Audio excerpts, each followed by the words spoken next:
My top, Tampa Bay, let's roll, it's game day.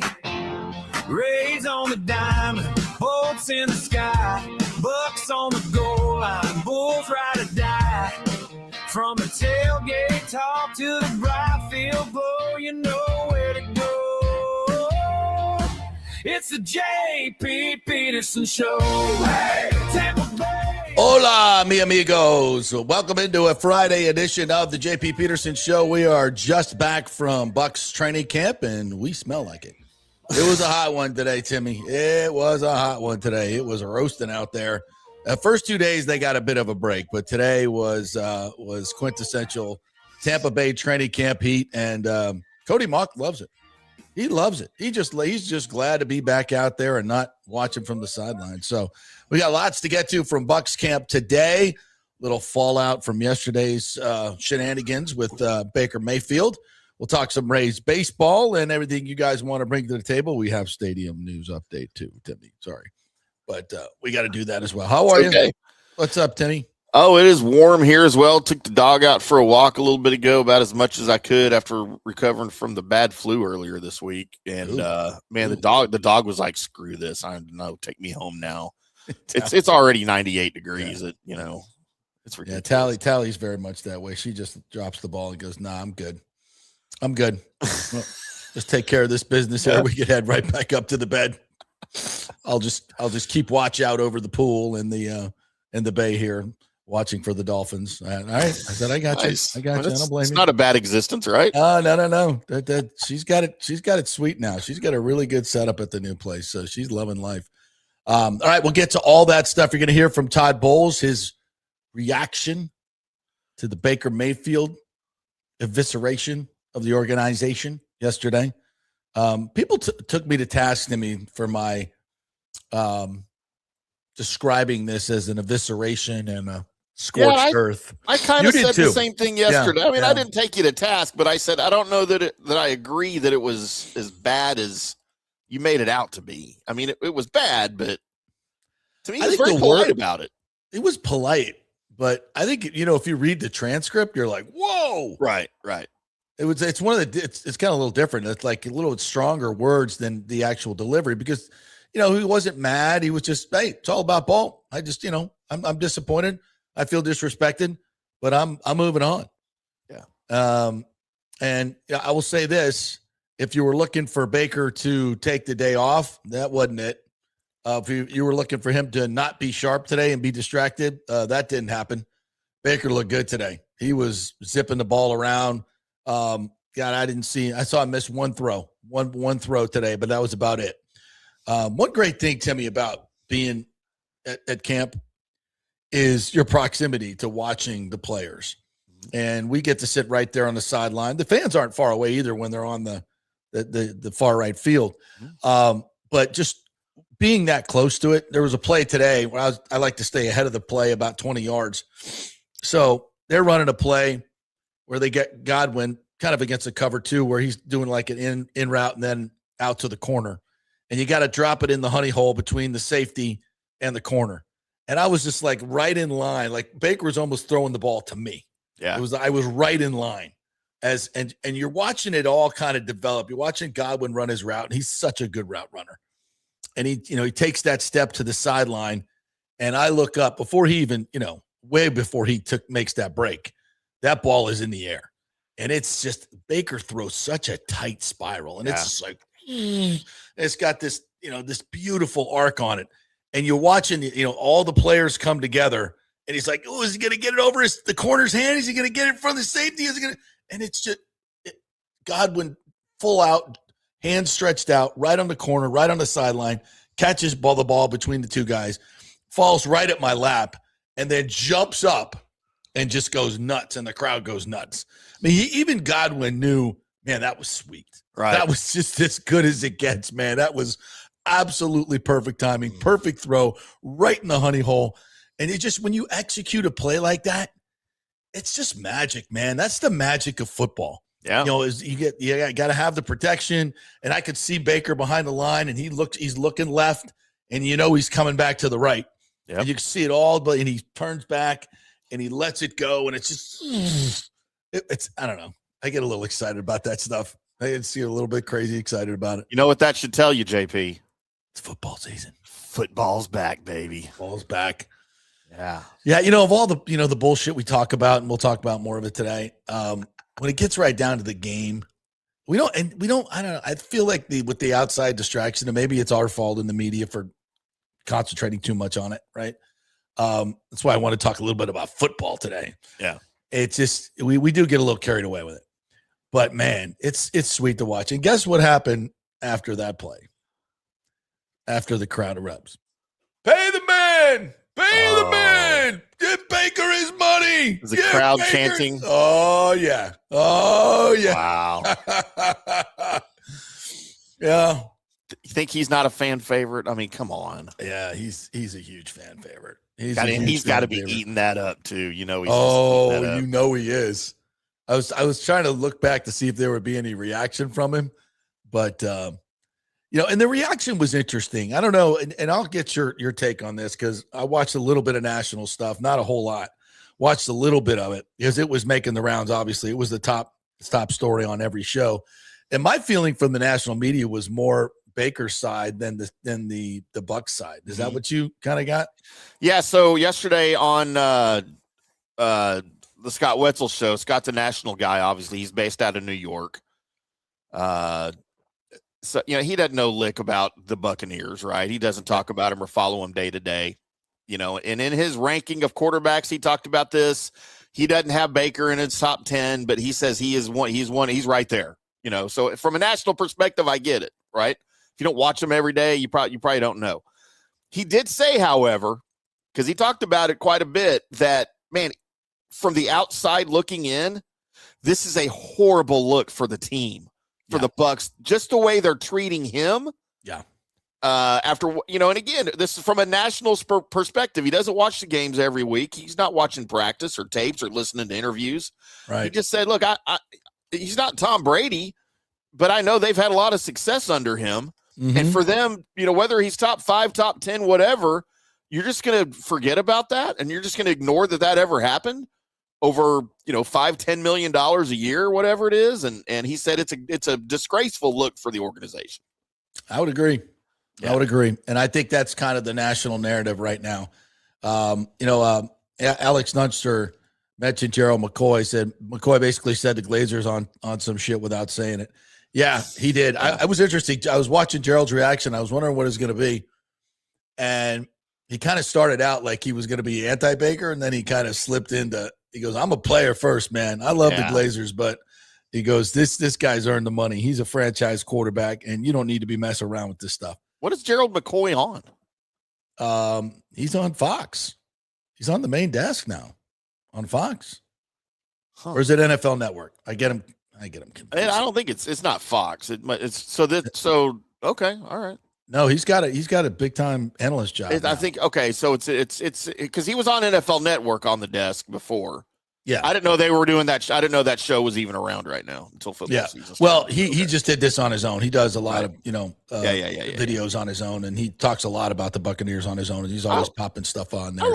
I love Gerald McCoy. He tried to have a run through here in Dallas, and the Cowboys had signed him.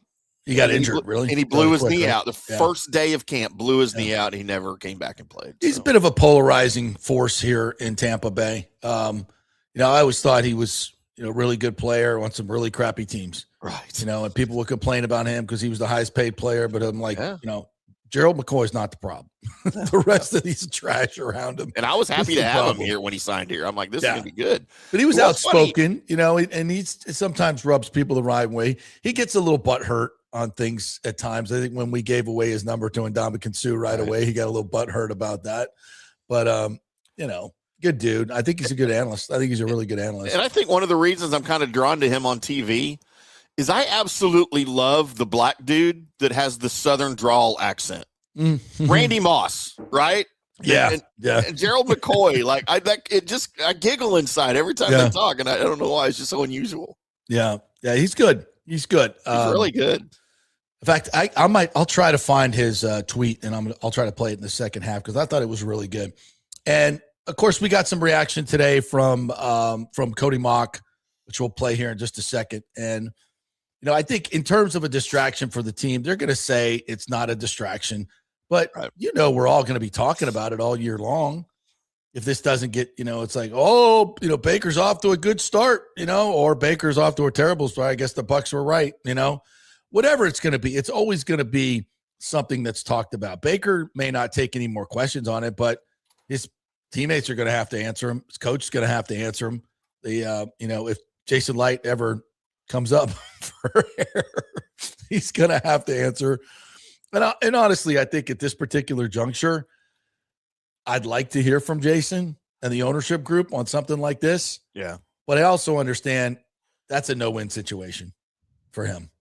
Because you're going to have to come out and basically defend your position, which would make you have to bash Baker, which you don't want to do publicly. That doesn't help anything. So it's just, Jason's just going to have to keep his head down, I guess, for the most of the time. Because, what's he going to say? What's he going to? Is he going to come out and say we don't think he's a franchise quarterback? We don't think he's worth the money? You don't have to say it because you've already said it by your actions. Saying it in person is just going to put salt in the wound and create more of a distraction. So I get that. But you'd like to hear from the organization, but that's not going to happen. I understand that. I understand how it works. As close as we could get is Todd Bowles, and he didn't have much to say about it today. I'm trying to find the Bowles. There we go. I think this is it. Todd, quarterback, had a few things to say yesterday. I'm sure you heard your reaction to that. I didn't have a reaction. He had a few things to say. He said it. We were all about ball today, and we moved on. That's it. There you go. And there you go. We didn't expect much more. I could have had a more elongated question, but, and gave my opinion. He would have answered it the same way. He would have answered it the same way. Yeah.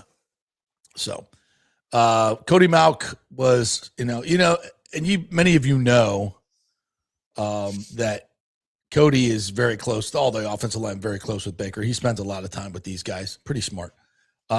They've got his back. But I thought Cody really answered this well. I believe this is it. Can't get the full description on these, Timmy, so I can't. Yeah, it trying to hover over. Which one are you looking for? The one where he talks about O-line and Baker. I think this is it right here. Yeah, I'm sure everyone said it when they talk about it, but we're getting the wide zone game going a little bit more, and I think it'd be good for us. I'd say we're all pretty athletic up front. Tight ends are athletic, so not only the wide zone, getting us moving, get the running backs moving, but complementing the rest of our game as well. We'll still get to our gap scheme, we'll still run some duo and stuff, but just us being efficient at this wide zone will help us set up kind of everything else. So really excited about what we're doing so far.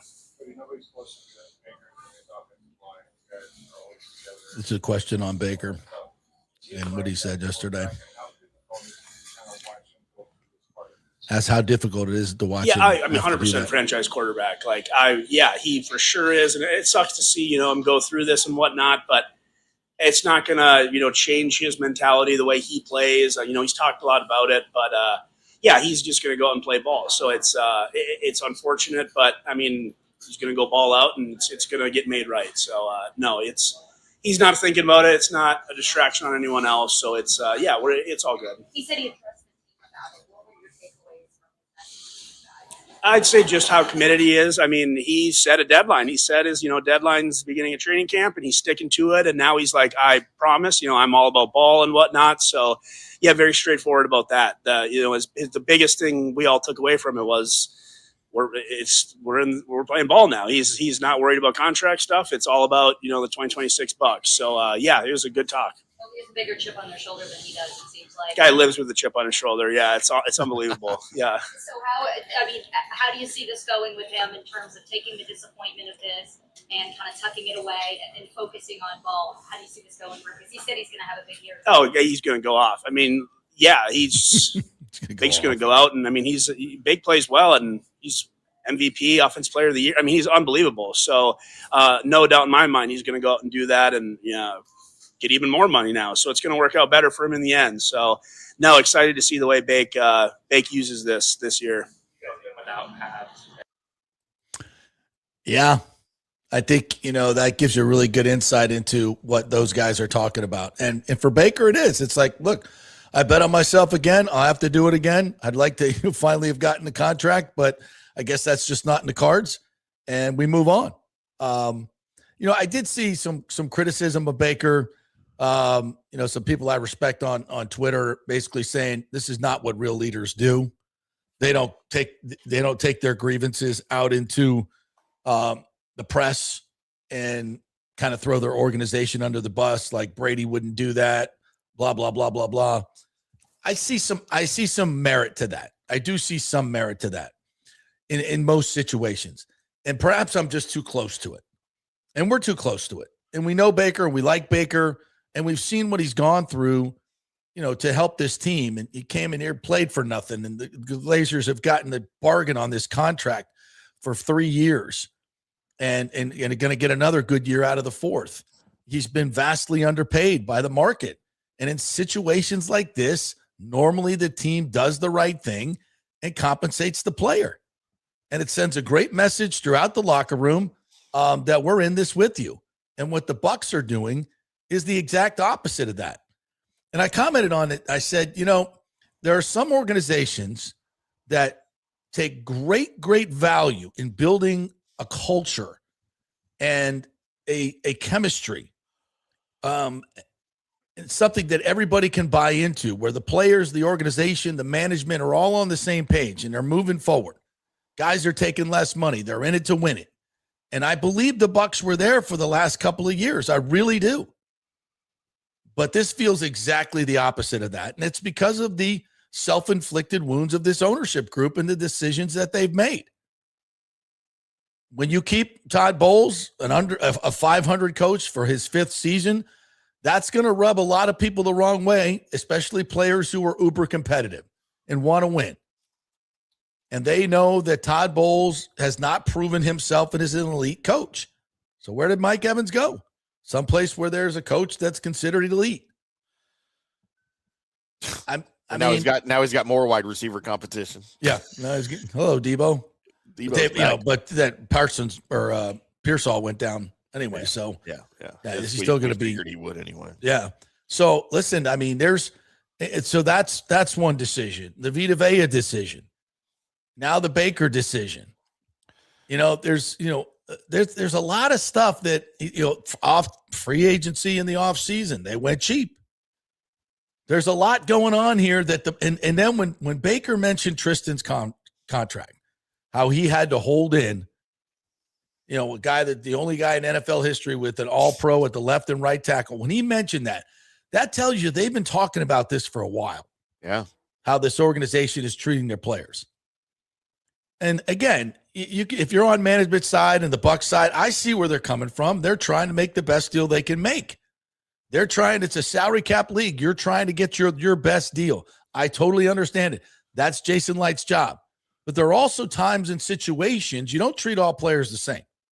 You treat all players how they deserve to be treated. Okay? You evaluate what they're doing for the organization, how they're playing, and you get treated by X. If you're not doing the things that the organization wants to reward, then it's maybe more businesslike. But by any metric, Baker's done it all. He's done it all.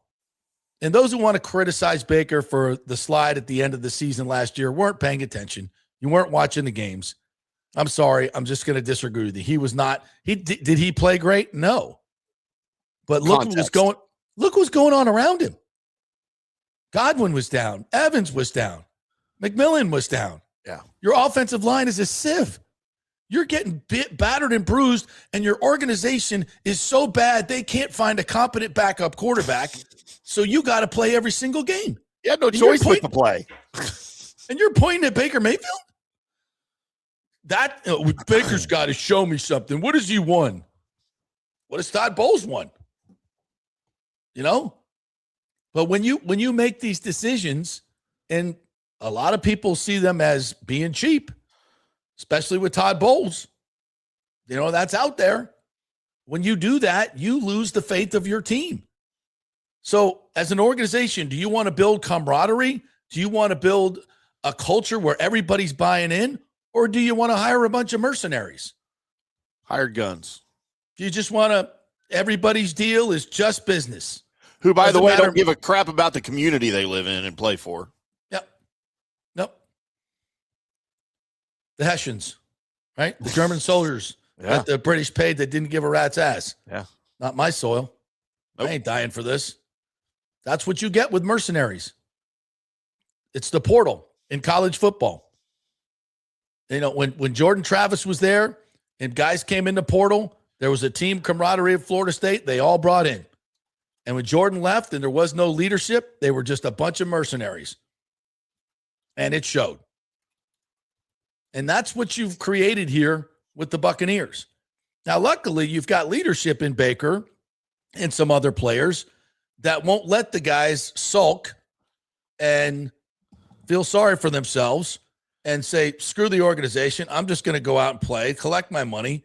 I'm not going to give you all of it. I'm just going to go through the motions. I'm going to get the hell out of here. Go somewhere else. Luckily, do a Hassan Reddick. Luckily, we got guys that don't know that. And maybe the Bucs understand that, and they're like, they're going to play hard anyway, so screw it. I'm not going to play them. Yeah. We'll just, it's better for us to just let Baker play year by year. Sure it is. I get that. Sure, if you could play your quarterback year by year, not guarantee anything, and if he gets hurt, you just move on. Sure, that's great for you. And it's great for you. Be like, look what the Bucs should just wait and see. That's great for you. But the players see this. They see it.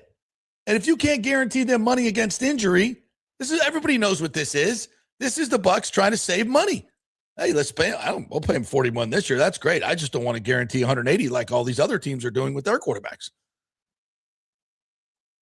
Why not? Well, pay as we go. We'll franchise him. We'll move money around. We'll do whatever. I don't care about whether. But what if he gets hurt?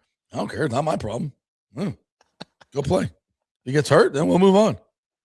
Of course, the Bucs can do that, but that doesn't engender. It's when the players look at it and go, "What are you doing, man? What are you doing? You can't even guarantee this dude." That's what happens. It's doesn't these things don't happen in a vacuum. And if you don't think the players are all talking about it, you're nuts. You're nuts. They are. Now, hopefully they'll pull it all together and it'll be us against them mentality. But my experience is when the organization treats the players like this, it doesn't end well. Because you know what happens when adversity strikes, and it will strike.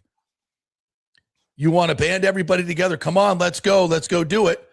Let's go do it. We still got to get up and play, guys. We got to go hard. I know we got some adversity here. We lost a couple games we shouldn't have lost. But then deep down inside, people are going, for who? For what? Yeah, they don't care about me. For who? They don't care about me. I mean, let Browning play this week. I'm good. And that's what you're fostering. And if you say otherwise, I don't think you understand how this game works. But and then so Richie Rich 4379 brought up a good point in the comments here. And then we look over at Brock Purdy in San Francisco getting all the money. What's he ever done? Right. Baker's probably looking at that like, what's happening right now? Yeah. It's not just Brock Purdy now. I know. There's a lot of quarterbacks in his tier that are getting paid. $55, $60 million. Yeah. But I guess the Bucs aren't in the business of paying quarterbacks. And I saw the same thing you did on social media about a lot of people calling Baker out. And a lot of the people I saw calling Baker out they're not Bucs people, right? They're whatever. They weren't Bucs fans. And like you threw a lot of his performance issues into context. I mean, and you have to look at the context. You can't just look at his numbers and go, "Oh God, he sucked." That's not a good negotiating chip for him. No, but the team knows exactly what happened last year. They're not going to throw that in his face. But don't compare Baker Mayfield to Tom Brady. Oh God, Tom Brady would never do that. No, Tom Brady would never do that because he's not that guy. Baker Mayfield is full of energy and full of charisma, and he is outspoken. He wears his emotions on his sleeve. And he is not attacking the organization with his words. He is being asked questions in a press conference by a reporter, and he is replying in the absolute kindest possible way he can do that without throwing his organization under the bus, in my opinion. I think he's being way too nice about it. Yeah. But his words, if you just read the transcript, yeah, I get it. But that's not who Tom Brady is. He would never have to do that. That's just how Baker is with his life, man. His Tom Brady's future is secure. Yes. Okay. And was secure when he got here. The financial future. That's not the same for Baker Mayfield. Right. You know, he hadn't, you know, by that time Tom got here, he'd made $375 million on the field and another $7 billion off, you know? So it's a totally different situation. Don't forget, Baker got shysted by his own family. Matt Doria says, I really wonder if it's a Jason or owner thing, why these contracts with your two most important players on each side of the ball aren't being done. It's not Jason. Either way, it's a bad look for the organization. Yeah, something this high up comes from the that's owners. not Jason. This is an ownership decision. No question about it. One of our members, Peterman's, Kurt Thorson, says, I watched Tampa City Council yesterday. They were done by lunch. Carlson spoke less than I've ever seen. No motion to vote on land use to send to Tallahassee. Another week goes by. What now? Well, the land use thing is not a big deal. I've been told by 4 or 5 different sources at this point. And it can be transmitted at any time. And they can even get the work started without it. So it's not that crucial. That was just more of a city shot over the bow to the Rays to say, hey, you got to come talk to us. And they finally got it. You know, it's actually probably going to turn out as a positive thing. And it was orchestrated by Carlson. So now Carlson is getting his concerns heard. You heard him on this show. He came on here and said it. We talked very specifically about it. There are certain things that he wants done. And some of that involves other intergovernmental things that are outside the Rays deal. It's like the downtown CRA, that they don't need that money for blight down there because there is no blight. So they can now move the money that's being generated into the general fund to pay for the road repairs that Carlson wants instead of giving the money to the Rays. So for Carlson, now I got my money for roads. We're good to give the money to the Rays or to the project, invest in the project, as I like to say, not give the money to the Rays. Okay. So this is how the negotiations are working, and it's working forward now. Now, Ken Hagan has come out and said the city's going to go first. They're going to vote first. And that's smart because they can't get it done without the city. They need the city. We thought they can fund it without the city, but they need the city's cooperation. And especially if the city's not voting for huge gobs of money to go, then of course they're going to vote yes. Carlson will be a yes, especially when he gets these things thrown into the deal and all the benefits. So I think there's very much a way, but Hagan's saying, look, we're not going to put our political butts on the line if you guys are just going to vote it down, right? Because once they vote for the stadium, if the county votes and they leave it up to the city and they don't have the votes, then they've just supported a bill that's somewhat controversial, obviously, and they could take some political heat for, and they don't even get the thing passed. So for Hagan, that's a no-brainer. Yeah, if you guys are going to be obstructionists and going to be a problem, then we're going to let you guys go first. And I think there's absolutely a pathway to a 4-3 vote. Might even get to 5-2 on the city. Because if Hurtak or Guido Maniscalco gets to he's talking to Ken Babby now and gets his concerns alleviated, then we're good to go. So I think it's very much a positive, all of this back and forth communication that we've had on this show this week with the mayor and Carlson. This is all good. This is all good stuff. And we're plowing our way towards a deal. So that's the update. I know someone asked for a stadium update. That's the update. And I think it's all good. So Kurt, don't get hung up on the land use transmittal. It's not a big deal and it can be easily overcome. All right, we're going to take a break. When we come back, one of our Rays limited partners, Mike Murphy, is going to join us here from the Murphy Auto Group. We're going to talk some Rays baseball. I guarantee you we're going to talk some Miami Canes football, which he's involved with as well, and some other things happening in the community. And we are brought to you by Genesis of Tampa. his wonderful dealership right here in Tampa, where I just bought my GV70, which is the car everybody's talking about. Unbelievable performance for the money. I've driven it now for 3-4 months. Absolutely adore it. Love it. Had the valet service. They came here, picked it up while I was on the air, serviced the car, brought it back. Easy peasy. They're making deals at Genesis of Tampa, and they're doing great things in the community. We were at a back-to-school event last night that they hosted. We collected a ton of school supplies, which was fun as well. So great in the community and a great deal. That's Genesis of Tampa, 801 East Bears Avenue, right there off 275. Back in 3 with Mike Murphy. Pitch Roofing believes giving back is part of doing business the right way. That's why they proudly offer exclusive discounts to those who gave the most to our communities, including veterans, first responders, seniors, and teachers. And for listeners of the JP Peterson Show, there's even more good news. Pitch Roofing is now offering a special discount just for fans of the show. With so many roofing companies coming and going in Florida, it's important to choose a contractor you can count on long after the job is done, especially when it comes to honoring your warranty. Pitch Roofing is built for the long haul with a reputation for quality, transparency, and standing behind their work. Whether it's a repair or a full replacement, their team delivers honest guidance, quality workmanship, and no high-pressure sales. Call 727-67-PITCH, 727-677-4824, or visit pitchroofing.com to schedule a free estimate. Pitch Roofing, roofing done right. Big thanks to Italiano Insurance, the great folks over there. They will soon be part of Gallagher Insurance. A little name change, but same great folks, same great customer service you've known for over 65 years. They do all the work. You save all the money. ItalianoInsurance.com at 813-877-7799. Hey, guys, you already know that Riveters is the best sports bar in all of Tampa Bay, but now it gets even better for Rays baseball season. During all Rays games, check this out, $6 Tito's, $6 Jack, $6 margaritas, all during Rays games. Are you kidding me? And that's always a great pour from the great bartenders at Riveters. Great service, great food, everything is fresh, nothing is frozen. And let me tell you, if you want baseball and wings, you will not find any better than Riveters. Their sauces, like the blue cheese and the ranch and everything, is handmade, and the wings are big and they're perfect. Wings, baseball, Rays, Riveters. It all comes together during baseball season. Once again, in addition to all the great food and service, you get $6 Tito's, $6 Jacks, $6 margaritas. It's time to celebrate. Baseball season is back, and celebrate at Riveters. You know where it is, right there on Dale Mabry, just north of 275, just south of the stadium. See you there at Riveters.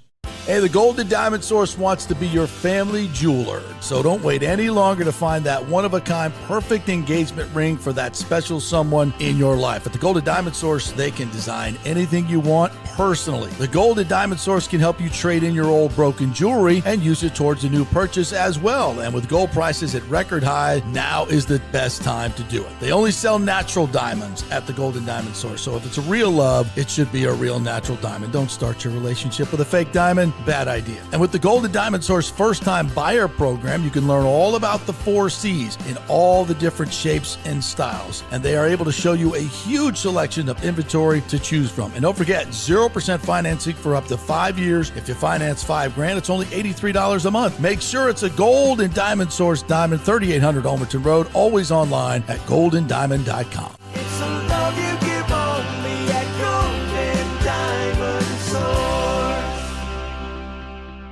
Hey, JP here for Genesis of Tampa and the Murphy Auto Group. I think the best way to experience a business is to use that business. And I just did at Genesis of Tampa. Just bought a GV70, a 2023, and it feels and drives all new. It's an absolutely fantastic car. The technology, the comfort, and the price, absolutely outstanding. Frankly, I never thought I could get into a car like this, but they made me a deal I could not refuse. And I also get the VIP service where you can just drive right up, their pit stop service. They'll top off all the fluids, make sure your air in your tires is good, new wipers if you want them.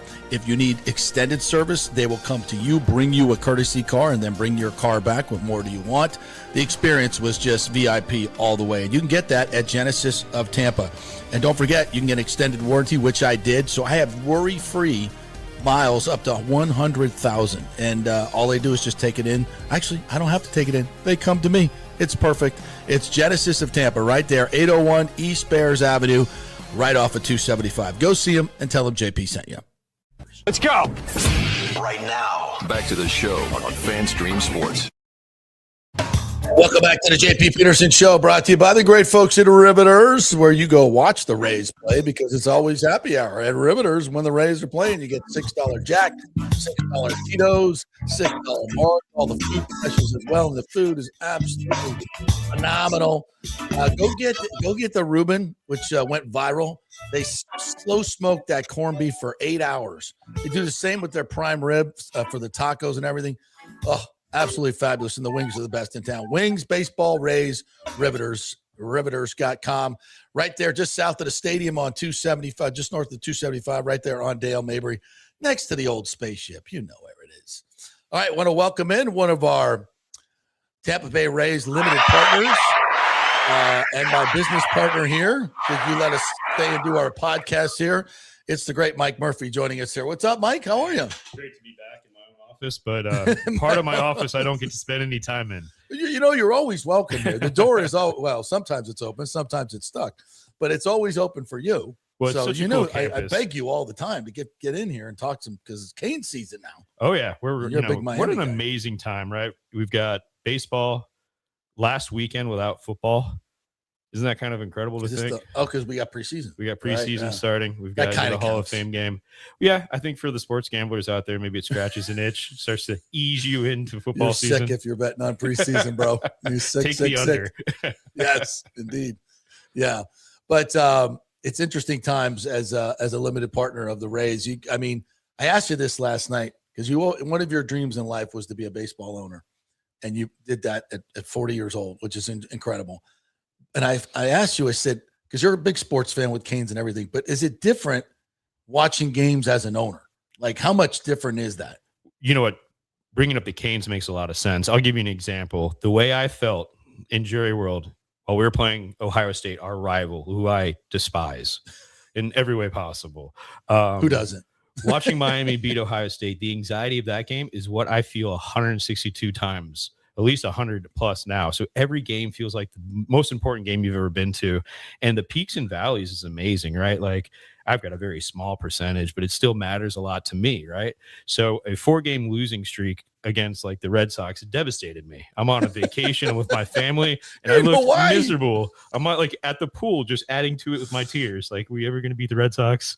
It's that bad or that good, I guess, with 20 games over 500. Oh, it's that good. I knew we had a special team. I thought we were going to be plus 500 for sure. If we stayed healthy, we were going to be special, but I'm not sure I saw this coming. So I don't think anybody did. I don't think Eric Neander did. And now he's got to decide, what does he do here in this next couple of days? It's a great opportunity. I mean, fortune favors the bold, as Joe Madden likes to say. So, I'm like, F the prospects, go get Tarek Skubal. Wow. Could you imagine? That'd be amazing. Yeah. Well, I think the best part as Rays fans, and I'm a Rays fan first, is we've got goats making these decisions. And Kevin Cash, right? No one's been a manager longer now. Yep. I think is younger in the entire league. And Eric Neander is like a cheat code in life. Yep. I mean, hopefully his good luck and great decisions continue. Now, it's going to be fun. So how is it like waiting for the news of transactions? Like waiting? In my world, I find out about the same time you do. Yeah. That's why we all watch your show, is because I think between most of us, we are nothing yet on the phone yet. Time. Okay. Well, the news will break probably here first, and we'll see. It's going to be a lot of fun. I know I checked my phone 5 or 6 times already, and I've only been to work for like 2 hours. I can't wait. I can't wait to see and this is, we talk about the long forever home of the Rays for generations to come, which I believe we're very, very close to. And I think it's going to happen. But just what it brings, the emotional attachment that the fans have in Tampa Bay to this team. I know the Buccaneers have been here longer. I work for the Lightning. But I'm telling you, when we start talking about the Rays, it is unbelievable how many fans you guys have. I mean, you guys have more attendance than they do because you have more games, but it's amazing. People love this team here. especially this year, has been an amazing rebirth. I don't know the exact Tropicana statistics. Field is alive. It's alive. It's crushing statistics. Hopefully it's not raisebaseball.com, but we're like something like first in fan experience, first in ease to get to the ballpark, first in ease to exit the ballpark, most likely to return for another game. We had the highest rating. We jumped 9 points in certain areas. So, with Babby's leadership and some new ownership, it is the best version of the Trop. And I know you've been by there, far. but it is beautiful. You can just feel it through the TV screen. I've been a couple times, and when I was there, I was just amazed at the energy. And it was like a Tuesday night. Yeah. It was a Tuesday night against it wasn't the Red Sox or Yankees. And typically that's 5,000 people in that place, and it's just an absolute mausoleum. It's horrible. There was tarps off. I mean, it was probably 18,000 people. And the energy in there, the brightness of it, just everything they've done, it's a total 180. Yeah, and you think about this too. I think our third highest attendance was the Cleveland game last Friday. Yeah, it's not a Red Sox, it's not a Yankees. That's crazy. Those are Rays fans showing up to watch the Rays play in late July when everybody leaves Tampa.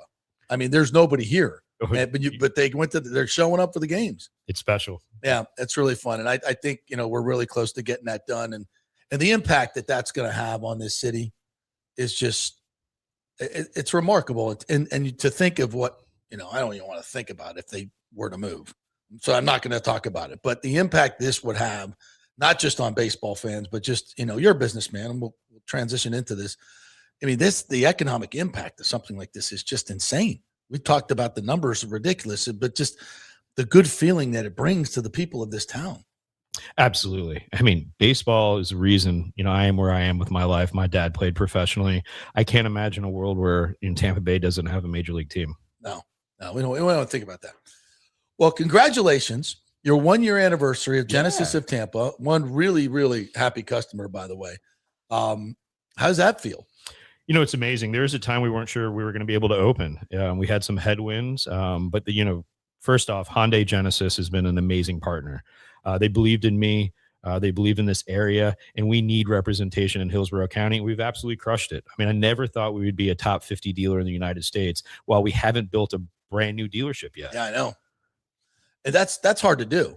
It is. Now my challenge is maintain that relationship in Hillsborough and go after Pinellas and Pasco County. There's no reason why you shouldn't be coming to us. You're going to have a state-of-the-art, brand new, $10+ million dealership. It's going to feel like you're walking into the Hard Rock Spa to buy a car. Wait. Where's that? That'll be on the same property. So we're going to scrape everything you've seen.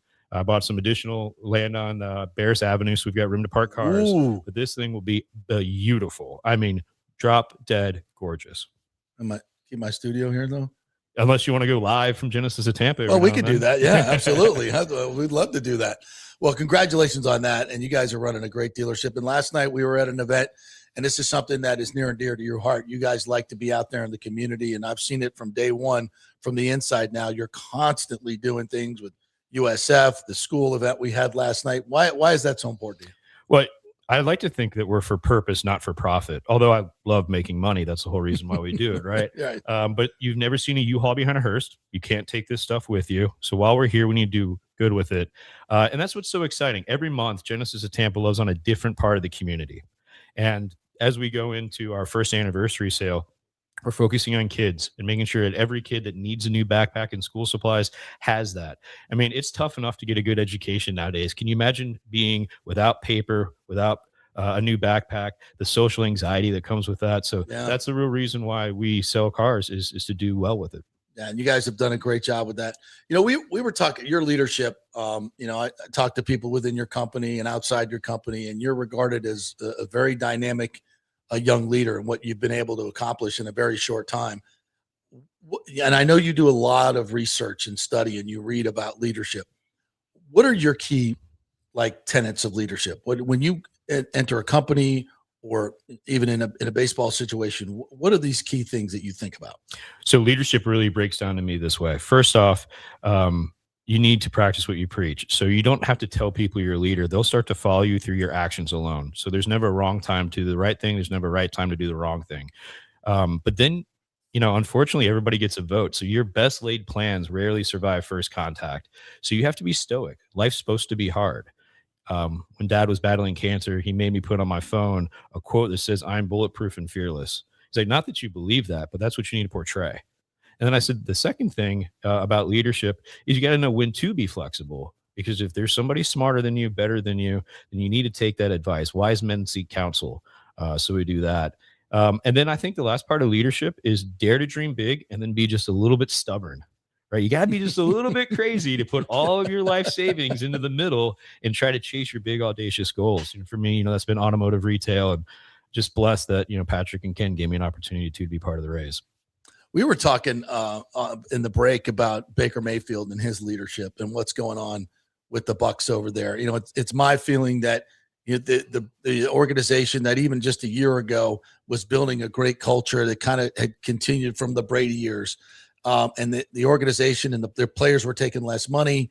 Everybody was all in. And that just eroded, I thought, last year. And then Todd Bowles is kept, retained. Mike Evans leaves, goes across the country for less money, a guy that always wanted to be a Buck. And now the Bucs don't want to commit to their franchise quarterback, the player you drafted in Vita Vea. Yeah, absolutely. It seems like, I said on Twitter, you can try to build a culture where everybody's buying in and management and ownership and the players are all together, or you can hire a bunch of mercenaries, and good luck with that.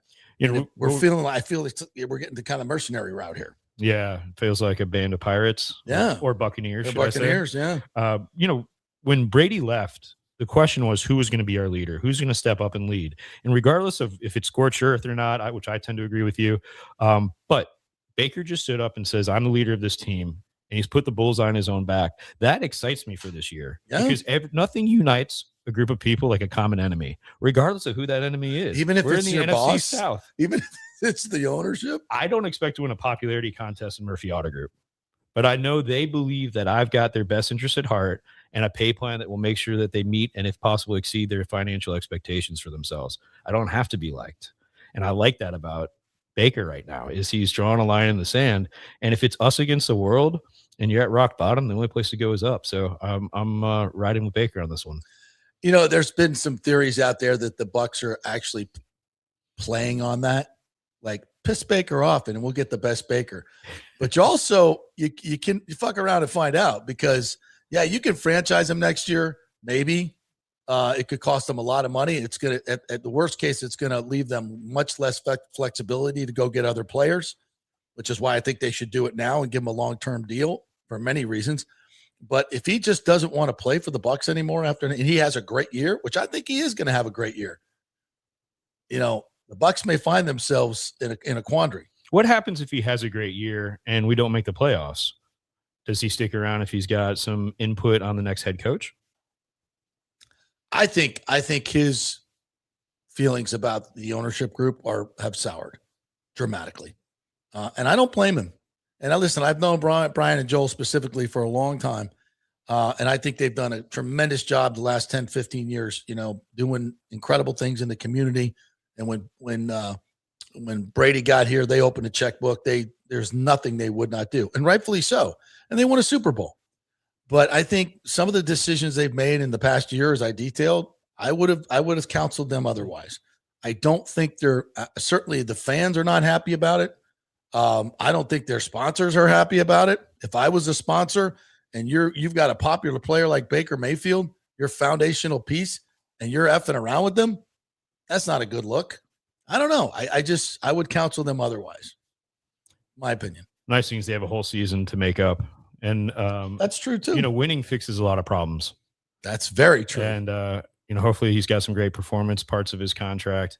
And I think at the end of the day, what happens on Sunday will fix a lot of problems. Now, you can always pay him halfway through the season. What's the one thing you do in negotiations is you never stop. So I don't know if it's really over. Maybe this is. I asked Baker that yesterday. I said, if the Bucs come to you and name your number,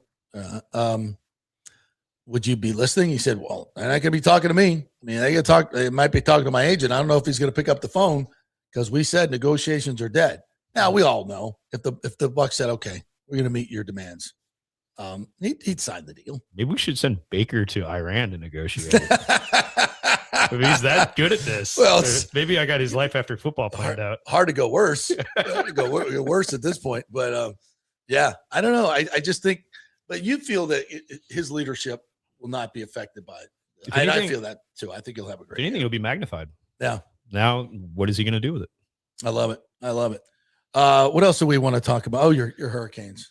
Yeah. Hey, on paper, I think we're better than last year. We still got to That's prove scary. it. We're humble. We're hungry. This is a different Miami. Knock on wood, but we're staying out of the press for the wrong reasons and staying in for the right reasons. Yeah, there's been a very much a culture change at Miami in that way. And Mark Richt deserves a lot of credit that Yeah. he doesn't get. Absolutely, You bring in 100%. a guy with his faith, his class. It's amazing. Transformed the program. If he just Really stayed did. healthy, he probably would have been there a lot longer. Yeah. God bless Mark. Yeah, we wish him the great, best. great man. So when you got Malachi Tony, you're halfway there. Well, But what you lost a lot. Mensa, Bain. We got half your team here in Tampa Bay, by the way. right. We lost a lot, specifically in our defensive line, but we replaced it with all 5 stars. Armando Blunt's going to stand up this year. Justin Scott's going to have a great year. Wilson came in the portal. He's a first-round pick. So I think we reloaded. And, a lot like leadership, yes, Ruben Bain, Messidor are amazing human beings, very grateful Bains here in Tampa Bay. But when you're coached by Jason Taylor, the great Jason Taylor, like I am giddy. I'm so excited for what the potential of this team can be. They just got to play together. And I think they will. They're focused on the right things. FSU game is in Miami this year. Yes, sir. You taking me down there? Yeah, but you know what? It's the day after the Grable Gala, which is Grable Rescue's That's right. Gala. We're going to talk about that too. Thank you for What a reminding me. segue. Yes, I almost thank did you. that on purpose. Where is that gala? So In the Miami? gala's at Motor Enclave. Okay. Oh, but yes. there is an FBO right next door, so we can have a great time and still get to the game. Assuming you guys have a great record, which I expect you to. I think the team looks good on paper. I think we'll be better. Should be a Just night the game, quarterback should be much better. Yeah, and we'll see. But if that's a night game, let's all go and let's have some fun. Maybe bring a fan or two, a listener or two along. Yeah, that would be fantastic. We'll get them some orange Take and green. take a moment to talk about Grable Rescue too. Yeah, Grable Rescue is amazing. For those of you that don't know, during Hurricane Helene, my house in Beach Park was a total loss from a Tesla fire. And in the worst moment of my life, there's no one can help. Tampa Fire Rescue gave us a 9 to 11 hour window for when they could come. Like the house is burning to the ground. Brian Stern and his team, Krillo, the boys at Grable Rescue, which I'm now a member of, an operator on, came and rescued my family, walked through that water, put them on canoes, both of my neighbors, and we exfilled that location, and they saved a lot of lives. And Wow. I owe them everything. So this gala is really to help us reload. There's been thousands of missions, tens of thousands of people. It's donor funded only, although they're an NGO and rescues Americans all over the world. We also do some other things like Nobel Peace Prize winners, but it's all funded. So when they run out of money, when we run out of money, Grable Rescue, there's Americans in bad places that can't be helped. It's important, and those guys get shit done. Oh, absolutely. You know that there's a lot of money. You can give your money to a lot of different things. Sometimes you don't know if they're trying to find a cure of whatever that disease is or not. But you give money to Grable Rescue, it's going to help Americans in the worst of situations. Yeah. If I may, Maria Curcino Machado, Nobel Peace Prize winner, opposition leader in Venezuela. Brian, with his funds, got her out. Do you think we would have took out Maduro without Brian getting out the opposition leader? Of course not, because they would have gone after her. Right. So there is real life superheroes. Wow. They live in Tampa, and they wear Grable Rescue on their shirts. I want to hear more about that story. We'd love to have you at the gala. It's going to be a really cool event. We got some really cool surprises. I would love to be there. And everybody can. We're selling tables. We're selling individual tickets. Sponsorships are available. Everything is online at grablerescue.org. grablerescue.org. All right, Mike. Well, it's always fun catching up with you. Will you please come back? Absolutely. More often? Absolutely. It's a little bit of superstition. We're playing so well that I don't want to break anything. So if we win tonight, hopefully I can come back next week. Let's do that. Let's go Rays. All right, we'll take a break. We'll come back on the other side. We got some more sound for you from Antoine Winfield. We'll hear from him. Tyke Smith. We'll hear from him, and we'll do more on the Rays as well. Quick break. Back in 3. Well, the folks at Third Generation Plumbing and AC want to say thanks for making them so dadgum busy. Of course, advertising on your favorite Tampa Bay sports talk show helps, But it's their incredible customer service, honesty, and integrity that have earned them tons of 5-star reviews. And now you could be part of the team at Third Generation. Yes, they are so slammed, they need to hire more certified AC technicians and plumbers. It's a great family business to work for. My buddy John Rodriguez runs an old school family business since 1995. They pay well, give you all the holidays off, and they offer great benefits. No cold corporate atmosphere here. You're part of the family. If this sounds cool to you, call them and apply at 813-961-8024, or you can email your resume in at thirdgenerationplumbing.com. Just go to the website, you'll see the button, email them, or call them at 813-961-8024. And don't forget about the $169 yearly maintenance special. It's a no-brainer, guys. thirdgenerationplumbing.com, and they also do AC. Ciao, Paolo Tini here, owner of Caffè Paradiso, voted number 3 People's Choice Award on Open Table. I want to thank all our loyal family of customers that have been enjoying our great traditional Italian dishes we make from scratch every day. It's a great family story we're proud of. Our family moved from Rimini, Italy in 1984. My dad, Caesar, started Donatello, and that's where I got the start in the restaurant business. I started Caffè Paradiso on South McDill in 1995, and we've been there ever since. From our traditional ossobuco, a veal slow roast for 4 hours, to our daily fresh catch, the Gruppo Paradiso, with a piccata sauce and lobster claw meat, homemade pasta like lasagna, farfalle salchicha, which is a bow tie pasta homemade with fresh sausage. Hold on a minute, JP's favorite. I love it. So come and have a glass of wine with me on South McDill. Get a reservation on Open Table and see all our 5-star reviews. Ciao, see you soon at Paradiso. Sports fans, it's time to gear up. Head to fanstreamsports.com and check out our brand new merchandise store. We're talking bold t-shirts, 3/4 zips, hoodies, hats, mugs, and more. Everything you need to rep your favorite shows and your favorite crew. Whether you're rolling with the JP Peterson Show in Tampa Bay, From the Rough in Dallas, the Tim May Show featuring Clay Hall, or the Jeff Thidoff Show in Ohio, or any of our Fanstream Sports original programming, we've got the perfect look for game day and every day. So don't wait. fanstreamsports.com. Click merch and grab your gear now. Wear the stream, live the stream, fanstreamsports.com. Welcome to Kingmakers, home of the JP Peterson Show studio and Tampa's premier business networking and social club for members only. By day, it's an exclusive, vibrant co-working space with a stylish conference room, focus rooms, a full production studio, and an in-house marketing team. And by night, Kingmakers transforms into a sports-centric social hub with a full sports bar, golf simulator, and exclusive events. For young entrepreneurs and seasoned professionals, it's the perfect place to work hard, play hard, and make big moves in Midtown Tampa. Close the deal, celebrate the win. Only at Kingmakers. Become a member today at kingmakerstampa.com. Your business, your club.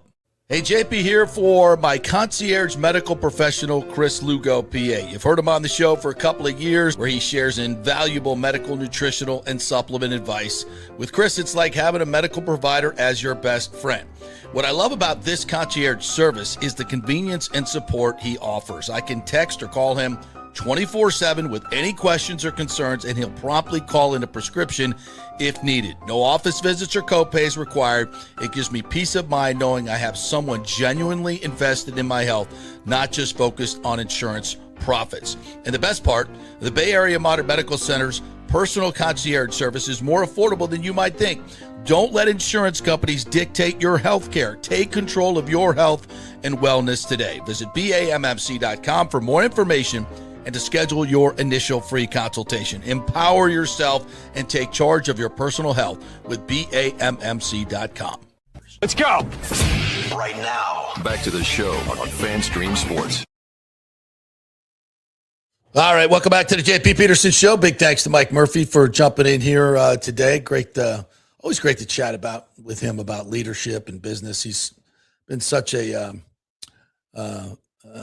young leader for his, when his father passed, and he's just done such a great job with his companies and keeping everything rolling. And not only that, tremendous father, husband, just the best of the best, absolutely the best of the best. And so many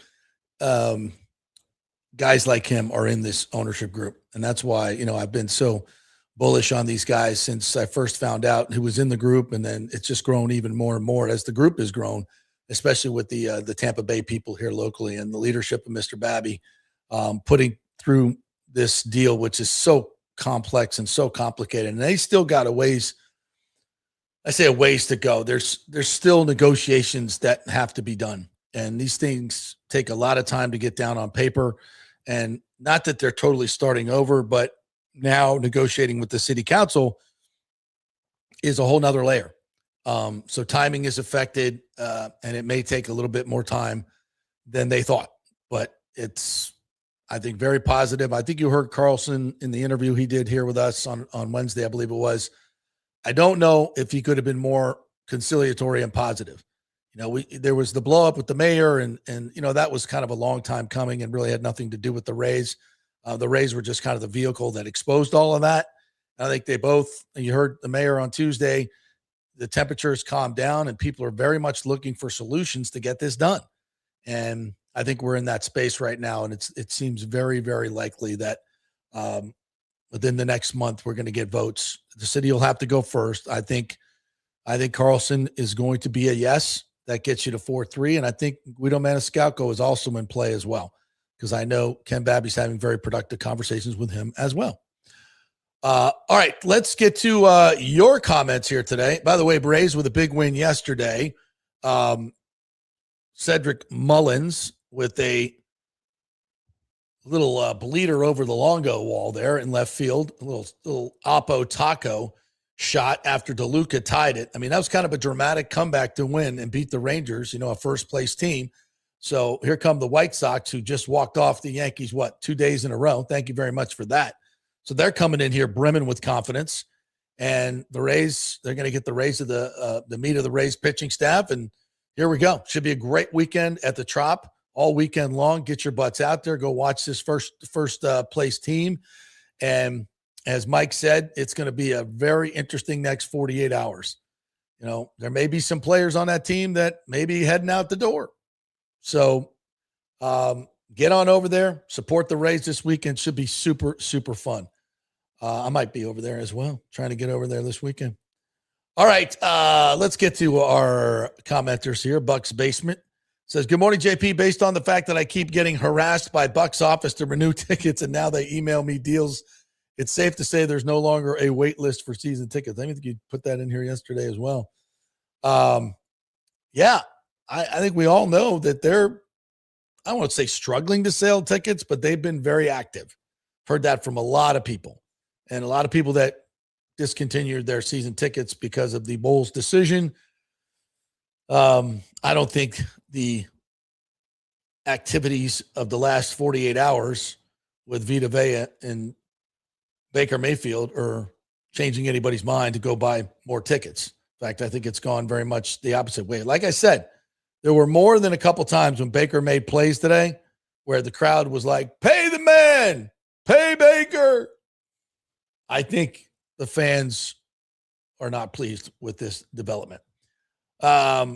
Alejandro says, while I love the Bucs, this team and ownership has always gone cheap and relied on the draft and then let the best players leave instead of paying them. The Glazers are cheap and lucky Brady came here. You know, I took umbrage with that when people say that they're cheap because they spent a lot of money during the Brady years. But again, the actions of the last year show there may be a shift in the philosophy. And I don't know why. You know, some people say they're saving money for the renovation. You know, those are capital expenditures. I don't want to get into the tax implications of all that, but spending money on players and, spending money on capital improvements is two different buckets of money, really.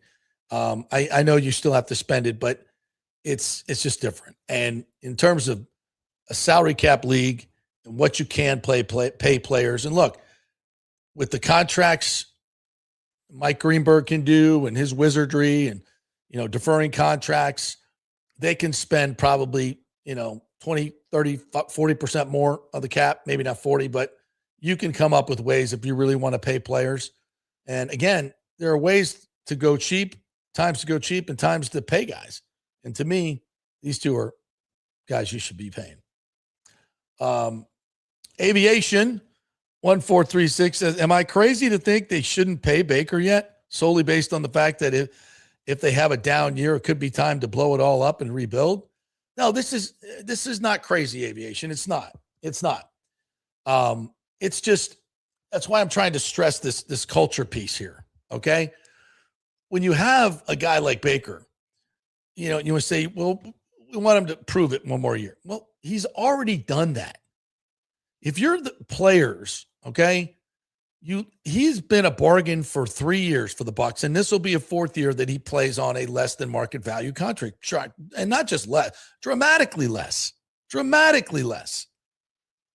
And typically organizations will, okay, now it's time to pay him. We pay him. Brock Purdy, Jalen Hurts, etc. Even Joe Burrow, who was oft injured, got paid. And I know Joe's a tier above. I get that. But still, even the cheap-ass Bengals could have been going, this guy gets hurt all the time. Let's just franchise him. Let's just keep franchising him. But at some point, you're sending a message to your team. And I think this is what I worry about. It's like Baker's like, what the F do I got to do to get a contract? I mean, the guys are in there saying the same thing. I mean, damn, he does everything the organization asks of him and more. And he can't get a guaranteed deal. It just reverberates. That's why. I mean, you're looking at it in a vacuum, like, sure, the Bucs would love to pay him year by year. We'd all like to pay our players year by year. And you can franchise him and maybe you take away his right to free agency, but it's still going to hamstring you. Doing a long-term deal right now, you get it out of the way. You build camaraderie within the organization. Your leader, your foundational piece is secured here. Your sponsors are happy. If you're a suite holder and all this is going on, I talked to a couple of them. They're pissed. It's like, man, what are we doing? I mean, I'm paying you all the money you ask for, Buccaneers, and you can't go out and pay your best players that we want to see play? That's all part of it, too. It's all part of it. Douglas Batista, one of our VI Petermans, thank you very much, says, is Stu advising the Glazers on how to be cheap and the art of pissing off your fan base? Evidently.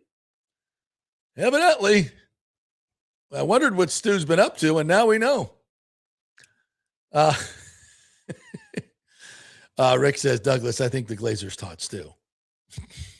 They were here first.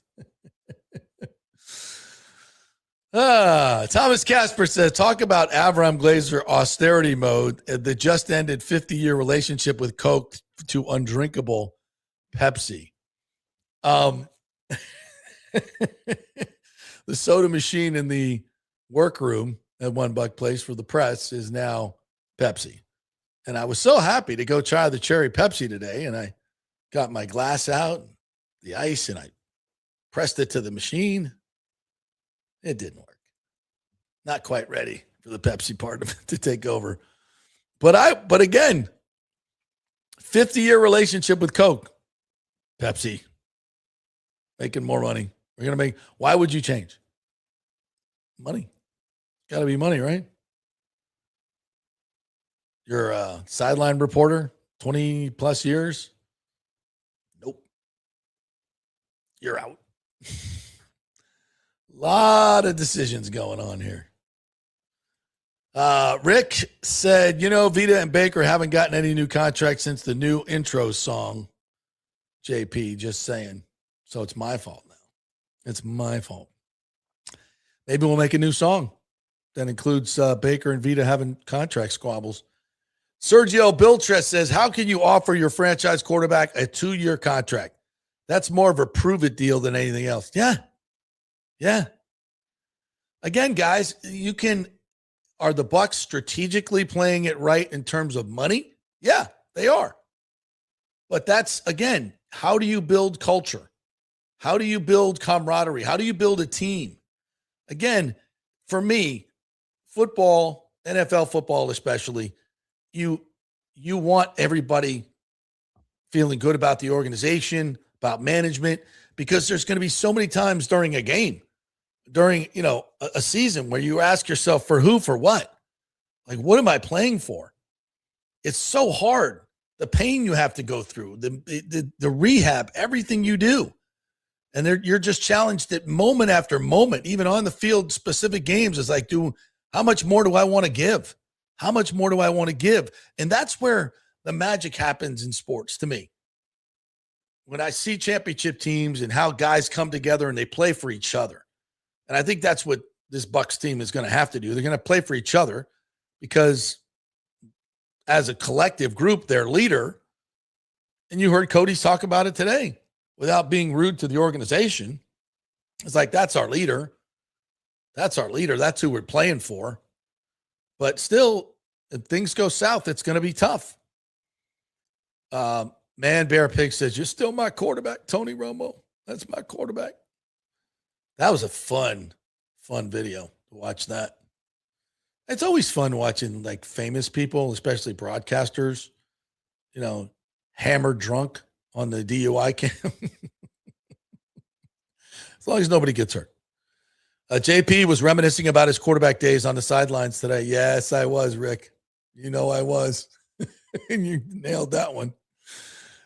Listen, at a much lower level, obviously, but still, the enjoyment of taking a pigskin and throwing it over the mountain, throwing it a deep ball, 40, 50 yards, and dropping it right in the lap of a speeding receiver just over the outstretched hands of a defensive back. And you don't know. It's like you let it go and you're like, ooh, I think that was good. But you never know until it gets there. And just the slightest bit off, you see the receiver starting to pull up and you're like, oh, shit. Because I know how that feels.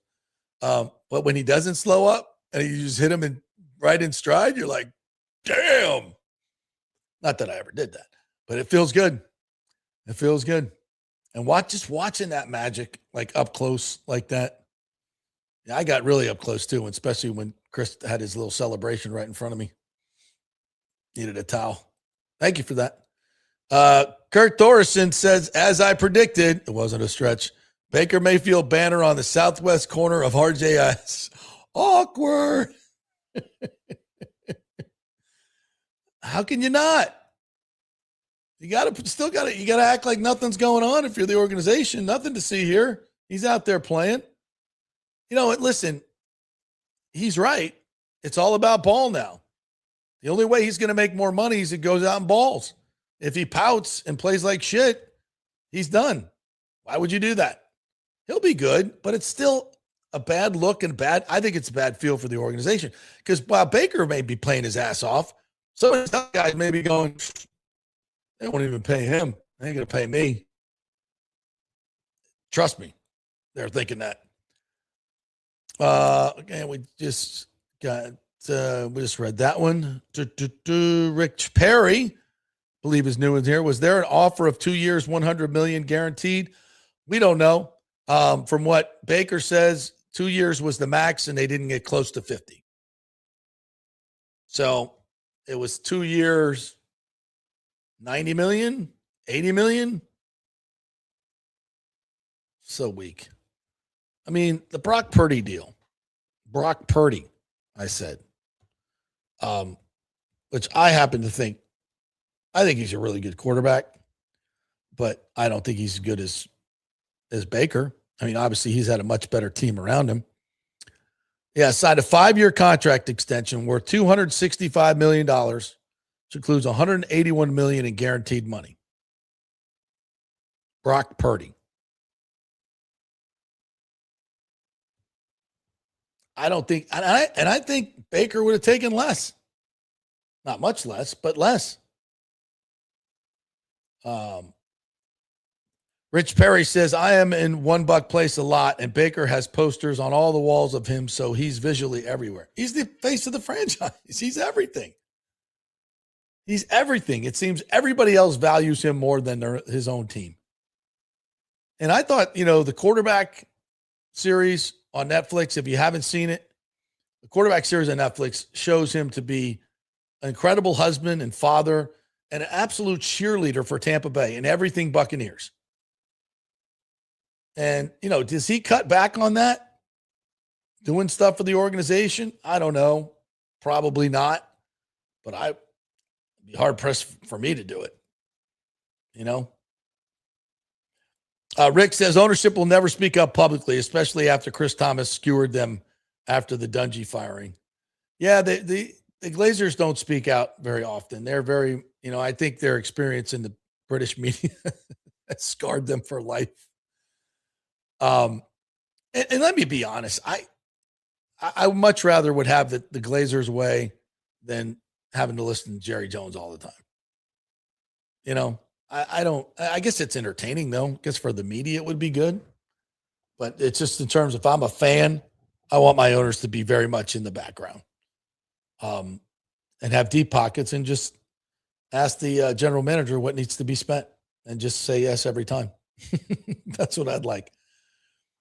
And it's just, listen, I don't want to say it, but it's pretty clear that they have pulled back financially from where they were. And why is that? I know they got a lot of money. Even if you're having to do this renovation, which we say is a $1 billion renovation, you're going to get $500 from the county and the city. It's a great investment. You're still making money back from other events at Raymond James Stadium. I believe that's still the same deal. The NFL has never been more profitable. You just sold a piece of Man United for what, $1.75 billion. I can't believe cash flow is an issue. So what's going on? Are they getting ready to sell the team? The fact that they never really approached the TSA about this renovation in any timely way, waiting for the last minute, just when the Rays are about to get their deal and coming in and asking for $750 million. I thought that was a little awkward, to say the least. But, that's another curious decision. And now, you finally get a franchise quarterback. You finally got a guy. And you don't want to pay him what he's worth. It's bizarre. And then Vita Vea. Matt Duria says, I feel like Baker has more than proved that he's a franchise quarterback. And if he leaves because he feels disrespected, then that's going to suck. We've never had a franchise quarterback. Yeah, just think about it. If he were to take us to, say he goes and wins another playoff game, maybe two, right? Has a great season, which I think he will. So then the Bucs have got to franchise tag him, or they can offer him a long-term deal, and that's going to cost even more money. So the only way, the Bucs win here in this strategy is if he gets hurt and you don't want to pay him anymore. And then still, who's going to be your quarterback? We're one snap away from it being Jake Browning, backed up by Connor Bazelak. Wow. I'm not sure we want to see that for a long term. KC Eagle says, when are the Glazers going to sell the team? They have turned it into Stu. Doesn't want to spend money. I don't know. Again, the sale of the team is a complete fabrication of my mind. I have no information on that whatsoever. I just look at their behavior. They've been really good, spending to the cap and everything for years and years, and suddenly it feels like they've pulled back in some very key positions. And then the decision to keep Bowles, if that was money, that's really bizarre.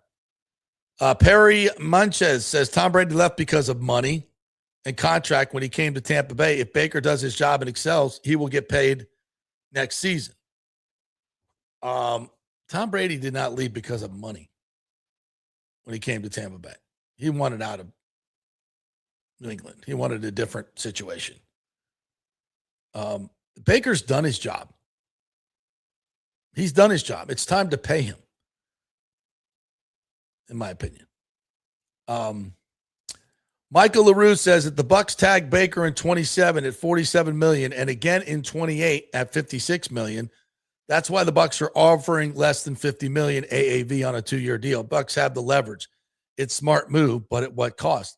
Again, guys, from a bean counter standpoint, it's the right move. But this is not, we're not selling cars here. And we're not, this is not IBM. This is a football team. And he is your leader. He is your emotional leader. Without him, this team is squadouche. Squadouche. And it's a leadership position that you want to be stable and bought in. Like people can say, a pissed off Baker is the best Baker. I would postulate that a committed to Baker would be the best Baker. Like knowing that the organization loves you and has your back and it's guaranteeing you money for the next 3 to 4 years. That's the best Baker to me, the all-in Baker. Because it's a Baker that you can count on down the road. Folks, in 2 years, if you were to give him the Brock Purdy deal, in 2 years, it's going to look like a bargain. And I expect Baker Mayfield to play at a high level for the next 3 or 4 years? Absolutely, I do. And I expect Vita Vea to play at a high level for the next 2 or 3 years. Now, you can take umbrage with that, but first of all, who are you going to get to replace him? First and foremost, yeah, it might cost you less, but are they going to be as good? Not likely. In fact, definitely not. Michael Lewis says, does Baker walk in 2029 or cost $70 million AAV in 2029? Or is he traded before that? Just make it easy, Michael. Do a 5-year deal, guarantee him $180 million, get the AAV around 50. It could even probably be a little bit below that. And he's going to be, I won't say he's a bargain at that rate, but I think he's slotted. And don't forget, you've already got him for the last 4 years at a very discounted rate. So from a cost evaluation over 4 or 8 years, 7 years, what it's going to be, you're still paying him less money, way less money than market rate. And again, it's like you have $400 million in the cap, I think it is, or close to it these days. What is it up to now? 365, 3 something? I haven't checked lately. But it's going up every year. Yeah, Richie says, Richie Rich says, you just want to be compensated like the Purdys of the world. Yeah, absolutely. Baker is in favor of the Rays Stadium across from RJS. Well, then pay him just for that. King Cook says, we can't pay quarterbacks and we can't draft quarterbacks. LOL. I know. Kurt says, somewhere Doug Williams is reaching out to Baker. Join the club, brother. The ghost of Hugh Culverhouse has descended upon $1 place. Oh, brutal. Aviation said via DraftKings, the Bucs and the Saints are co-favorites to win the NFC South. The Saints, huh? I think we're putting a little bit too much faith in Tyler Shook there. Rick says Baker walked out of Jason's office and said, I keep receipts. Oh, God.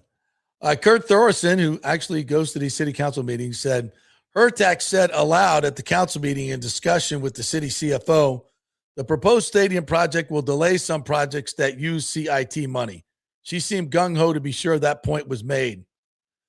I think that's a point of contention, actually. Hagan has told me that in the city and the county that the CIT money that's already been appropriated, those deals are going through as appropriated. There's not, at least that's what I've been told. Now, any future deals, any future expenditures will be affected. It's anything new that they propose in CIT. But as far as I know, and what Ken said, Hagan and Babby, that anything that was already on the books is not being touched. So I would take umbrage with that. And I would say, just in general, a lot of people on the city council don't seem very well informed. Muslim Adam Sandler says, Eric Peander. Oh, you did that on purpose. Trading for no one per usual. PTSD from Nelson Cruz. I don't think so. I think he's going to make a move. I'll bet you on that one. Richie Rich says, Lamar was injured last year, and what happened to the Ravens? Same exact thing. Well, he's got a long-term contract, though. Baker does not. This from John Minky. Elephant in the room, $800 million of debt by Manchester United Football Club. What are you even talking about? I'm not aware of this. You may be right. I'm not saying you're wrong. But I thought that team was flush with cash. Where did the $800 million in debt come from? They just got paid $1.75 billion for a piece of the team. I know they're building a new Old Trafford over there. Is that what you're talking about? I mean, if that's the debt on the new stadium, that's just going to be paid over time of the riches, the untold riches that'll be produced by that thing. So I don't know.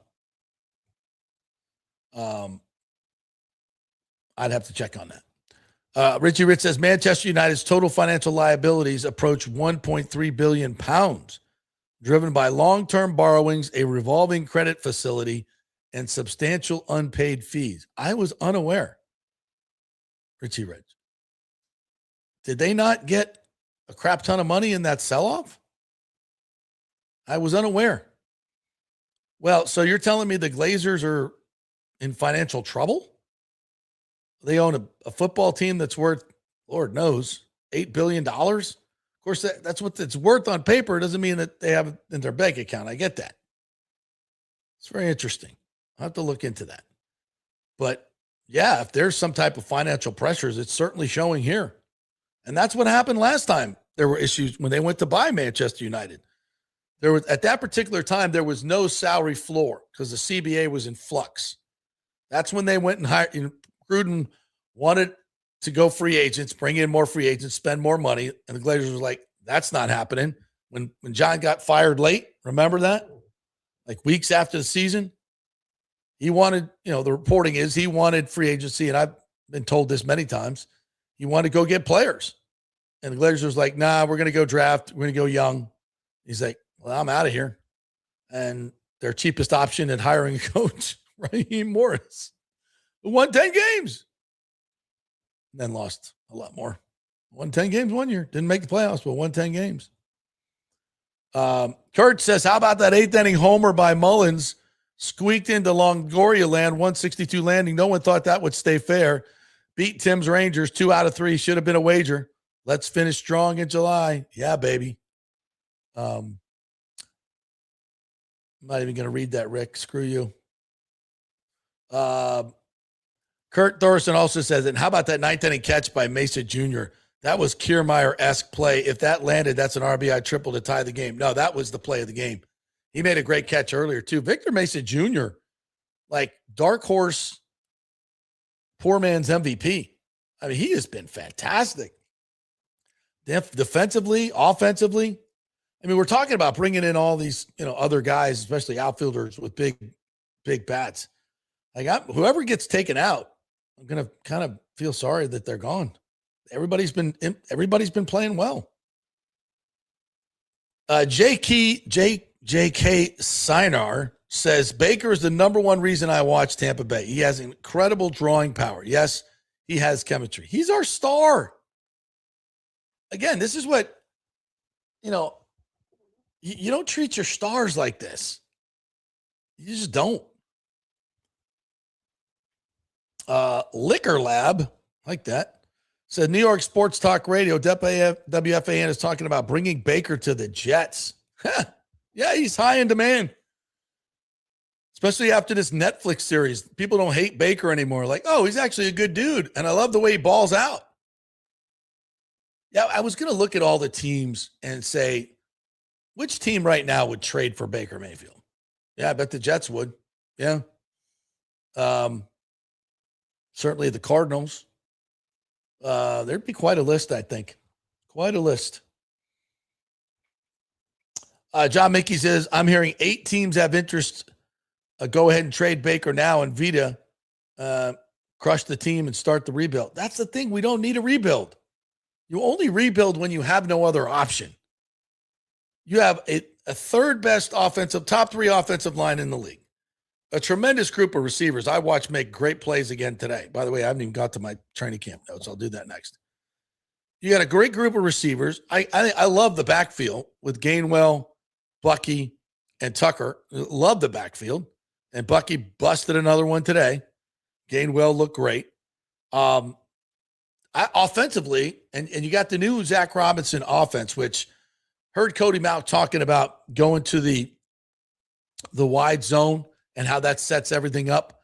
That's what Liam Cohen's deal was. Where you run out to the right wide zone, and you either give it to the back or you pull it. You come out on the boot. You got the whole half field open. And Baker works so well in that offense. You can go short. You can go long. You have options out in the open field. It's really good. And it's really effective in the running game too. And Cody Mauch's talking about it. He loves it. It's going to be good. They're going to have a good year offensively. And then defensively, if Bain is what we think he is, and he's not slowed down in this training camp, he's making plays every day. You got a new linebacker core, which I think is going to be a huge upgrade from last year. I shouldn't say huge. I think it's an upgrade. Anzalone's going to be good. Trotter looks the part. Really looks the part. But they'll probably play a lot of dime packages, though. I think they really like some of these, the addition of Keontae Scott. Parrish looks great. They were talking about him today. Made a couple of plays. Antoine Winfield, Tyke Smith, really, really good players. Still worried about Ben Morrison. And then Zion, hopefully, will play aggressively this week.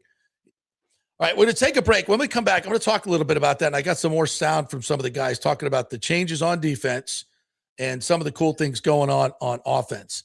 Hey, we're brought to you by the Golden Diamond Source. It is still Christmas in July, the last day for that. Get on over there. Check out all the specials they got going with their Christmas in July promotion. They've got real diamonds over there, 5, 10, 20-carat diamonds. Check it out. Everything you need in that superstore. That is the Golden Diamond Source. 0% interest if you want to buy that big diamond for your girl. Go on over, 3800 Olmerton Road, just about 20 minutes from downtown Tampa, right over the bridge, and tell them JP sent you. We are back in 3 because I got to run the break and away. Hey, Tampa Bay, it's time to get your AC unit ready for summer. And here at Third Generation Plumbing and Mechanical, we recommend getting ahead of the game, keeping your family cool before the hot summer months with one of our maintenance agreements in the hopes of avoiding the dreaded emergency service call. Our maintenance agreements include, we'll test the electrical components, check and tighten high and low voltage wire connections. We'll check the refrigerant for manufacturer's performance levels, test thermostats, calibrate if needed, clean the evaporator coil and condenser coil, and clear and treat the drain line and drain pans. Just call us at 813-961-8024 for the special rates, and a human will actually answer. 813-961-8024 or go to thirdgenerationplumbing.com.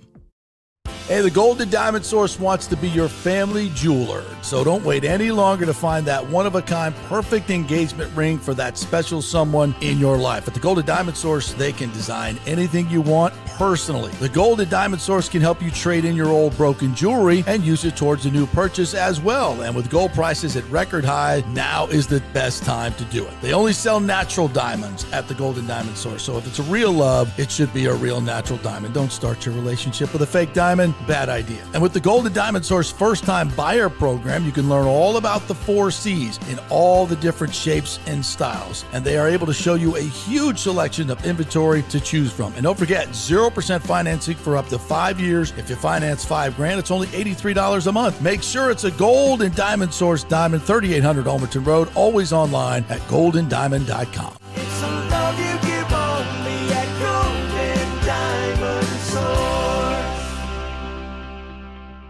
Hey, JP here for Genesis of Tampa and the Murphy Auto Group. I think the best way to experience a business is to use that business. And I just did at Genesis of Tampa. Just bought a GV70, a 2023, and it feels and drives all new.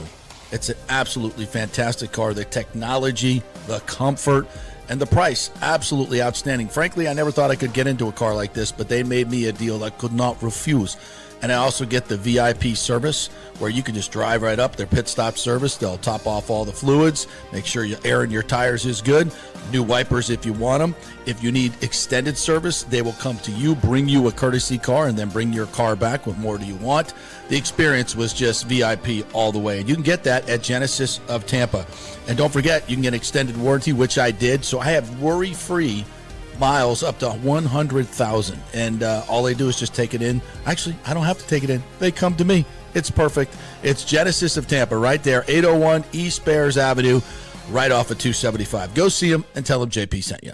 Ciao, Paolo Tini here, owner of Caffè Paradiso, voted number 3 People's Choice Award on Open Table. I want to thank all our loyal family of customers that have been enjoying our great traditional Italian dishes we make from scratch every day. It's a great family story we're proud of. Our family moved from Rimini, Italy in 1984. My dad, Caesar, started Donatello, and that's where I got the start in the restaurant business. I started Caffè Paradiso on South McDill in 1995, and we've been there ever since. From our traditional ossobuco, a veal slow roast for 4 hours, to our daily fresh catch, the Gruppo Paradiso, with a piccata sauce and lobster claw meat, homemade pasta like lasagna, farfalle salchicha, which is a bow tie pasta homemade with fresh sausage. Hold on a minute, JP's favorite. I love it. So come and have a glass of wine with me on South McDill. Get a reservation on Open Table and see all our 5-star reviews. Ciao, see you soon at Paradiso. Let's go. Right now, back to the show on FanStream Sports. All right, welcome back to the JP Peterson Show. Here's we roll on this Football Friday as Buccaneers camp is underway. 3 days. Today was the hottest by far, folks. It was a smoker, but we love it. Absolutely love it out there. Watching practice. What a privilege to be able to get up close to those guys and take all that in. I absolutely love it. You'll never hear me complain about being out of training camp. If that's my job, I love it, boys and girls. Absolutely love it. All right, we're going to get to some more Antoine Winfield Jr. And some other sound from today. Cody Mauch was really, really good. Dropped a few F-bombs. So I want to get to some of that. Some observations today. Chris Godwin, I said this a lot, but he looks like almost when he was a rookie. He's so explosive. He's always in the right place. Baker loves going to him. He's going to get a crap ton of targets this year. I think the over on his yardage is like 675 for the year. Blast that. If he stays healthy, he's gonna fly right by that. Ted Hurst, I continue to like the way that just watching him play. You know, he went to Georgia State, so you kind of worry about if it's too much for him. And he hasn't shown any signs of that at all. He just hasn't. He looks very smooth out there, catches the ball really well, and he's just such a big guy and can run. Man, he can run. Really enjoy watching him play out there. Abuka is having a great camp, and the signature play of the day, 11 on 11, where Baker kind of faded to his left to buy a little bit of time, and then off his back foot, he throws just this beautiful arcing ball over the top of the corner. Forgot who was on that, into Abuka's arms, and he takes it the rest of the way, about a 70-yard touchdown. Absolutely tremendous play by him. Baker just throwing lasers after lasers. Parrish had a couple of really good plays, Jacob Parrish, and you'll hear Tyke talk about him. So those were some of the standouts today. All right, let's I'm going to play a couple more things here. Here's Antoine Winfield Jr., talking about second-round pick Jeremiah Trotter, the running back, and the chemistry among the defensive backs. Yeah. He's an athlete. Like, he's one of those guys who's like, okay, this guy, I mean, he's fast, he's big, he's physical. He can cover running backs, receivers, tight ends well. So he's gonna have a great role in our defense. So moving pieces in the secondary, a lot of versatile new additions. Has that helped you maybe play a little bit more free so far in the spring and in training camp? 100%. I think so. Does that mean like playing closer to the box, being, more aggressive for the football?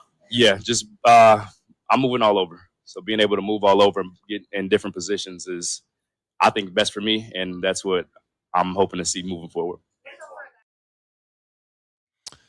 Antoine also talked, I think I have this one here somewhere, about the changes in the defense. I can't see it. Sorry about that.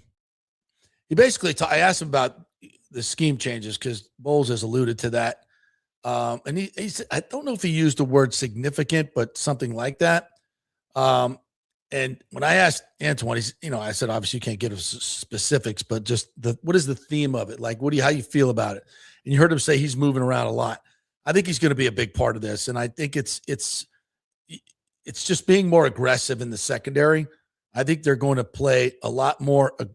If they play zone, it's going to be a more aggressive zone. Thank God, because their zone has been so passive. And then man-to-man, just not playing safe, like taking chances. I think they've always coached these guys to, make sure you make the tackle. If we'll give up a 7-yard gain if you make the tackle. And instead of being more aggressive, if there's a time to jump a route and go on a pick six, go get it. It's just, that's kind of the theme I'm picking up, is that they're just going to be a much more aggressive defense. We'll see. 3 days like this, so got here. Can't complain, but it's going to come. The heat's going to come. You can do what you can to acclimate to this weather, but there's really nothing you can do until you're out there playing ball. So it sucks early on, but we're all going through the suck together, and it sure as heck pays off when teams are coming down in September and sweating their balls off, second quarter, and they're starting to fall apart already. So it sucks, but it's a good suck, I think. Channeling his inner Pete Fairbanks there. It's a good kind of suck.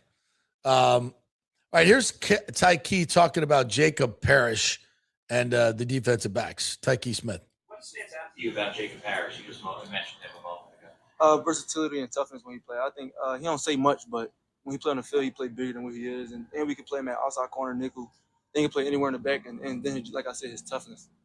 One player who's very similar to Jacob Parrish is Keontae Scott, the rookie. I mean, he's lined up at nickel, safety, corner. What are your impressions of him so far? I think he's doing a real good job coming along. I think he's gonna be a big addition, and I think he's gonna play a big part of this defense for us. And as a rookie, I mean, you played nickel, Jacob played nickel. Now Keontae, he's expected to play nickel. How is that a valuable, maybe stepping stone? I think the nickel is probably the most important part of our defense. Just you being so versatile and being able to do a lot and doing what Coach Bowles asked to do. If you can do that at a high level, we'll be very successful. Yeah, Keontae Scott, when you watch him play, and I was eyeballing him out there today, he's, he looks very comfortable in this defense and he's quick to it. He makes quick reads. You can see the instincts he has for knowing where the ball's going to go. And these are the type of players that make a difference because they can get turnovers, instinctually. And that's something he's done his career, either cause or pick up fumbles, interceptions, making big plays, tackles for loss. Those are the instinctual kind of players. And you can see the kids from Miami know what they're doing. Ain't no doubt about that. All right, here's Cody Mauch talking more about his knee and his rehabbed knee and the running game in general. Great. How are you guys? Good. 3 days in, no issues at all. So it's feeling great. Elated about that. I mean, I know how stoked you were when we talked to you at minicamp. No, yeah, I mean, that was good like testing process to see kind of how it is, how it was feeling, and there was no issues then. And yeah, good again now to come back to this and no issues again. So, I mean, pretty pumped about that. I just put that kind of, behind me now, and now we're on to this year and find things to get better at. Oh, God. I mean, Tristan had to go and do his little hamstring there, but otherwise we're close, though. We're close. I know I don't know what he's doing, but no, I don't know. No, it's good to be back out there with the guys. I mean, even having School and Chuk in there, like, it's good reps for them, and we're not they're good players too. So it's just I just am so excited to be back out here again. Baker Mayfield, he told us that when you guys are all healthy, it's the top 3 offensive line in the league. How great is it? You know, you mentioned playing together again, but just to have your quarterbacks know that whenever you guys are all out there at the same time, you can absolutely. Yeah, I mean, it's great to have, him trust us just as much as, we trust him more than anything back there too. So, yeah, I think we play well when we're together. I would absolutely say that. But also if, one of us gets beat or whatever, Bake's going to go make some plays back there. So, no, it means a lot that Bake has that much faith in us. But, it just got to go out and keep getting better now. Top 3 turned into the best offensive line in the league here. From Zach Robinson and this. He was asked that next question about Zach Robinson and talked a little bit about the wide zone. And that's, something they did a lot with Liam. And, without giving away any strategies, we all remember what the Liam Cohen offense was. It was a lot of bootlegs, getting Baker on the move. And, Josh Grisard came in last year and he said, we want to stretch it out a little bit. We want to maybe get Baker to throw the ball downfield. And I think we can all agree. Baker's got a great arm. He's got a strong arm. He can throw the ball downfield, but I don't necessarily think he's a great deep ball thrower. But the bottom line is it's a low percentage play. And the high percentage play is the 24 offense when he was completing 71% of his passes. And one of the great things about Baker is he's so good at moving and delivering the football. So in those short strikes passes where you're talking about, the jailbreak screen, the tunnel screens, where you really need to place the ball in that perfect spot, just a little bit ahead of the nose with the hands so the guys can snatch it and run. And their vision is up. They're not bending down to get the ball. The ball's not behind them. That screws those plays up. When you don't hit it in the perfect spot, those plays are dead because it's so much. The timing has to be critical. And he's so good at that. And he's so good at getting the ball out on time, perfect, leading them perfectly, getting them in a running position. And you can create explosive plays off these short passes. And that's what they did in the Liam Cohen offense. And of course, it married so well with Cody talking about with the running game. You're the wide zone, the bootlegs where you don't know if he's going to pull. If he pulls it, the linebackers have to get back in their zones into the throwing lanes. And if he hands it off, those linebackers have to be there to meet the run. Because if you don't get to Bucky or Gainwell, and they take that first cut, and we've seen it every day in practice. Gainwell and Bucky, they make that one cut on that wide zone, and they're gone. So I'm excited about the running game with the return of the running game, the Liam Cohen running game, which I think we will see this week. All right, let me do one more here. I think this is Bowles' opening statement. We'll play this as long as we can. Morning. Good morning.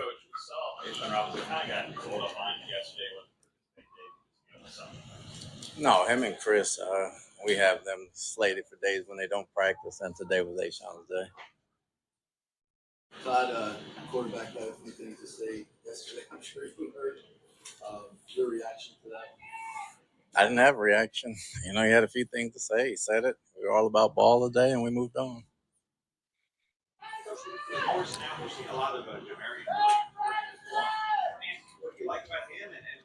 He'd asked about some of the secondary additions.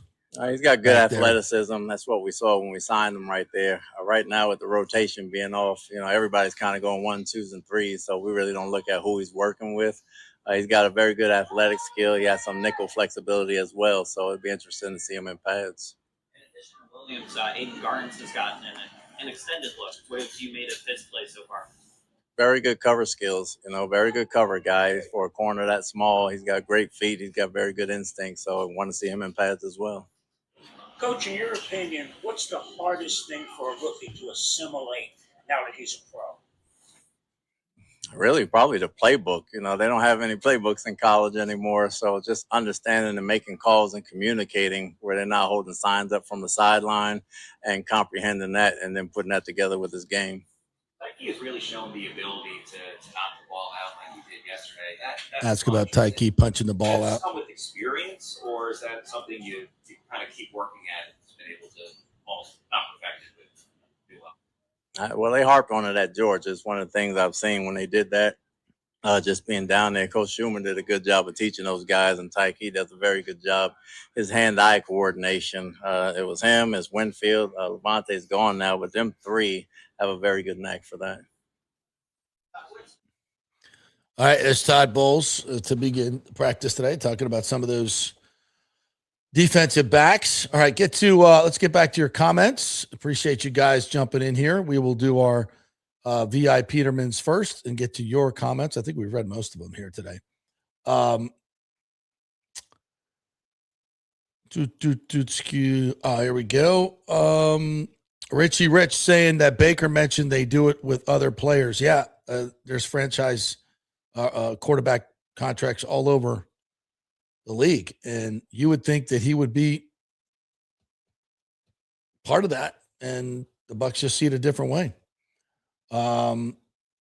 Rick says that's a big ass elephant in a room. It's always money with them. Poorest billionaires ever, talking about what the Glazers owe.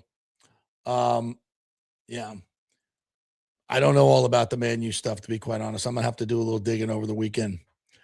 Kurt Thorson says, I attended Baker's first game as a Buck in Minneapolis. Bucks up by 3 in the fourth and need a first, 3rd and 10. And he runs and lowers his shoulder versus the defensive back and gets the first. Sideline went nuts. He won them over right there. Yeah.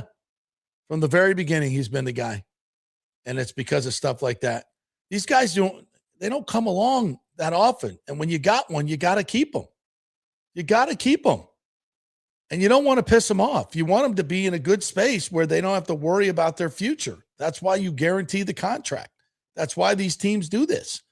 When you have a leader, you want to keep them around. You want to have stability. You want people to know this is your guy, and he's not going anywhere. All right. Muslim Adam Sandler said Eric Pisander, it's Neander, just said on WDA that the big acquisition was Craig Kimbrell, and it's likely there won't be any more moves. What a joke. Come on now. That's not true. That's not true. I think he might be sandbagging you, or you might be sandbagging us. Muslim Adam Sandbagler. Real Berg native says, what about playoff game against Detroit? Baker threw the game-losing interception. Yeah, it was all his fault. You're right. You're right. He also gave him the lead that the defense just gave up. Or do you forget that part? And they had no timeouts, I believe. 46 seconds left. They had to go the length of the field to get a touchdown and a 2-point. So you had to force the ball. And he did, and he got it picked. You would want better. Listen, you want a perfect quarterback? You want Pat Mahomes? He got a guaranteed deal. I'm not saying he's Patrick Mahomes. Nobody is. But he's a franchise quarterback, and he's your guy, and he wants to be here long term. This is really not even a hard one for me. And I'm shocked that the Bucs are treating it this way, given their history of quarterbacks. I mean, you want to take shots at Baker? You want to say he's the reason that we lost last year? You don't know anything about football. I'm sorry. Michael LaRue says Bucs can tag Baker, but he does not have to sign the franchise tender. So he can essentially hold out as long as he wants without getting fined because he won't be under contract. That's Baker's leverage. Exactly. Who wants to go to all that mess? What, it's not needed. You're just trying to cheap out here and not have to pay a lot of upfront money. Maybe you don't have the cash flow. It's just, I'm sorry. In my tenure of covering this league, and I think a lot of the guys, the old heads over there would back this up. Do you see other franchises not franchising their quarterback, giving them a franchise quarterback contract? No, you don't. Do you see other franchises extending a 500 coach for a 5th season? Which is what Todd Bowles is when you throw in the playoffs at 1-3. No, you don't. Mike Evans wanted to be here a Buck for life, and he left for way less money and went across the nation. The free agent pickups by this team were not of the highest caliber. They were the C-level guys. We cheaped out on that too. And a team that, again, I think has a really good chance to win the division. If you're in this situation, most ownership groups in this situation are looking for ways to be buyers. It's almost like we're sellers. You're the favorite to win your division, and you're not going to pay your best defensive player or your best offensive player, or at least your most valuable. I mean, we could argue about Tristan Wirfs here. He's your quarterback. So listen, you can make all the economic arguments. We get it. You can franchise him, right? But it's the message you're sending to your team and to your franchise quarterback and to your best defensive tackle and your best offensive tackle. All of these contract problems have been down to the wire, hold-ins. You're not getting a deal. You're not getting a deal. It's the reverse of Oprah. St. Pete Pat says, based on what quarterbacks are getting paid right now, you have to go between 52 and 53 for probably 3 years for Baker. Yeah, that's the market rate. Pay it. You underpaid quarterbacks you've never paid a real quarterback wage. At some point, you got to do it if you want to play with the big boys. Why is it this market acts like we're freaking Peoria with our ownership sometimes? Thank God our Lightning don't do that. Joseph Abreu says, Carlson has been very communicative over email with me. He's open and trying to find solutions. You are 100% right there, my friend, as he was on this program. Let's see, another one. SLR says, assuming the franchise tag is around 50, the Bucs decide to tag Baker will accelerate the dead money they owe him and drive his cap hit to around $80 million. I don't see him doing that. This is what Baker referred to yesterday. Now, the Bucs are telling us through certain channels that that's not a problem. They can just redo other contracts and spread out the dead money in other places. But it does give you less flexibility in bringing in other players. You can't deny that. You can't, you can keep creating cap space to a point. When you're redoing other contracts, then you run out of contracts to do that for. So there is a point. It's not unlimited. But if you want to stretch at times that you want to stretch, and to me, this should be a time you should be stretching because you're a favorite to win the division. You got a guy who can win you a Super Bowl in his quarterback, in my opinion. Sam Darnold can do it. Baker Mayfield can do it. So get the rest of and you got to have Vita Vea to win anything. Like, this stuff is mind-boggling to me. Alejandro, one of our BIP Petermans, says, okay, Petermans, I have a legit question for you about how you feel about Craig Kimbrell being with the Rays. I've heard people while at the game say DFA him, but he's been good for us. He has a 3.18 ERA. Well, if one of our commenters is to be believed, that's our big pickup. I think he's been okay. He's been okay. As much as you can expect for a guy that you got for nothing. Yeah. I don't think he's been terrible, and he's been okay. He's our B list. He goes in when we're behind. I think he's done an okay job.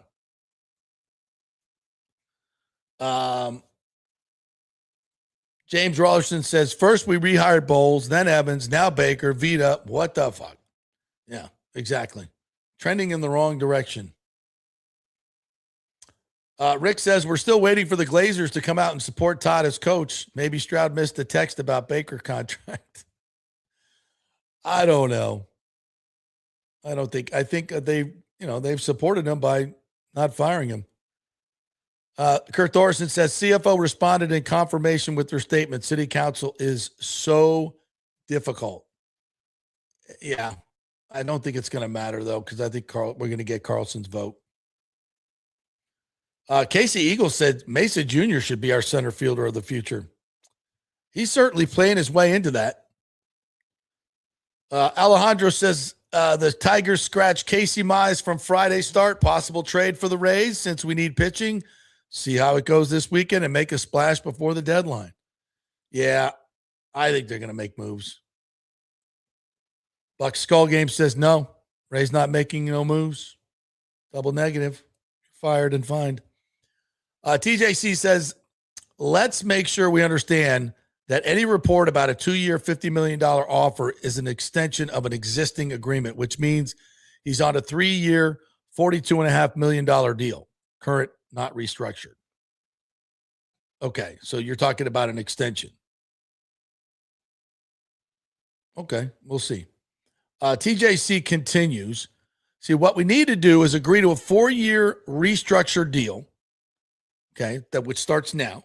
Move money into his current deal to bring him to $50 million. Then the extension of 3 years, fully guaranteed at $50 million. Yeah.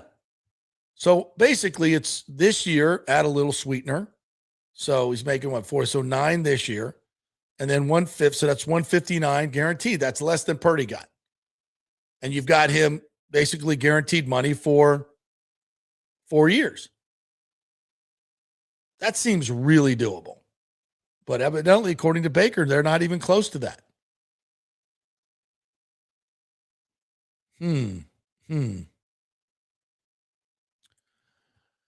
All right, James says the Bucs want Baker, but not on a 7-10 team that's on bowls, JP. If Baker balls out and the Bucs go 10-7, they will franchise him, and during that time, he gets a massive deal. If they go 7-10, nope. Okay, we get all this, guys. From a structural standpoint, from a Bucs standpoint, yeah. Of course you want him to play out his last year of his contract. Everybody wants that. But you also run the risk of him getting to free agency in some way. And you're hamstringing yourself moving forward if you have to franchise him. It's not the most economical use of your money. And again, it's the message that you're sending. Do you want to be a culture building organization where everybody's aligned, ownership, management, players, moving in the right direction, working in one column goal? Or do you want to hire a bunch of mercenaries and say it's just about business? We're not going to guarantee any final years of your contract. If you get hurt, you're screwed. We don't care. You're pieces of meat. We're paying you. Go out and play. That's the culture you're fostering now by doing this with Baker. You can play that game. Absolutely, you can. But what are you building as an organization? Who wants to come play for you? What are the players saying in the locker room? Some of you say, I don't care. You're a pro. Go out and play. That's fine. You're not going to get the best out of your players. You're not. In my opinion. I think it's a cold and calculated way to deal with players, and I don't think it works in the long term.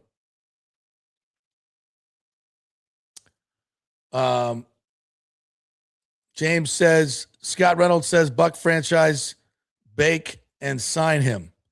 Matty Matera on another planet says Baker's not worth a new deal. Really? Do we mention O-line injuries or Baker's injuries or a stiff for a backup? Yeah. Again, you guys, if the Bucs are looking at this like Baker hasn't proven himself, I think that is completely ridiculous. All right, last one. Kurt says, when Baker's done with Zach Robinson, Zach will get a head coaching gig and we'll need a quarterback one. Baker is the head coach maker. Ain't that the truth, man? Ain't that the truth? All right, guys. What else? We got any more here? From Adam Schefter, the team isn't happy about the way he spoke about the organization. Well, you brought that upon yourself, in my opinion. I don't think you can treat players like this, and then when they get mad and they're candid with the media, get upset about it. I'm sorry. You brought that upon yourself by making this decision. That's my opinion. That's just one man's opinion.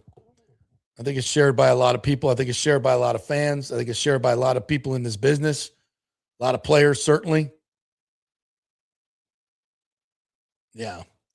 One more from TJC. He says, that's spot on. And you think it's doable, but you got clowns out here who don't understand contracts. Organizations will play it's new money. And sure, but it's now how the APY works. Not sure I understand all that, and I didn't read it very well, TJC. But I think to your point, with the franchise tag, it's not as easy as you guys think. You're creating problems when you don't need to.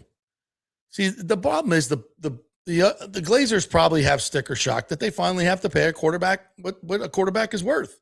They haven't had to do that forever.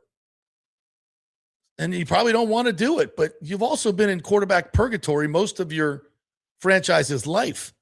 And you got a guy who ain't perfect, but he's pretty damn good. He's a great fit. He's entertaining. He loves to be here. He used to love the organization, probably not much now.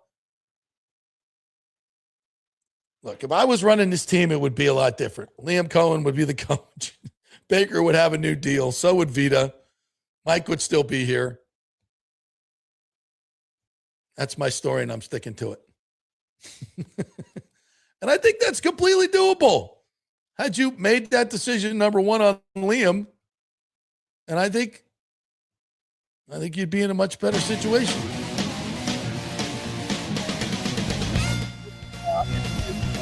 Thank you all for being a part of this all this week. Great week. We had the mayor on, Bill Carlson. We solved that deal. That's pretty cool. And we got the rest done as well. So just take this with you to your weekend. I'll leave this right here for you. Yeah. Have a Ron Burgundy kind of weekend, everybody. Have a scotch for me. Maybe 2 or 3. Go Rays. We'll see you on Monday, right after training camp. Don't forget, next week as well, most of our shows will be noon to 2. So check your social media every week. See ya. Have a great weekend. Love you, Tampa Bay.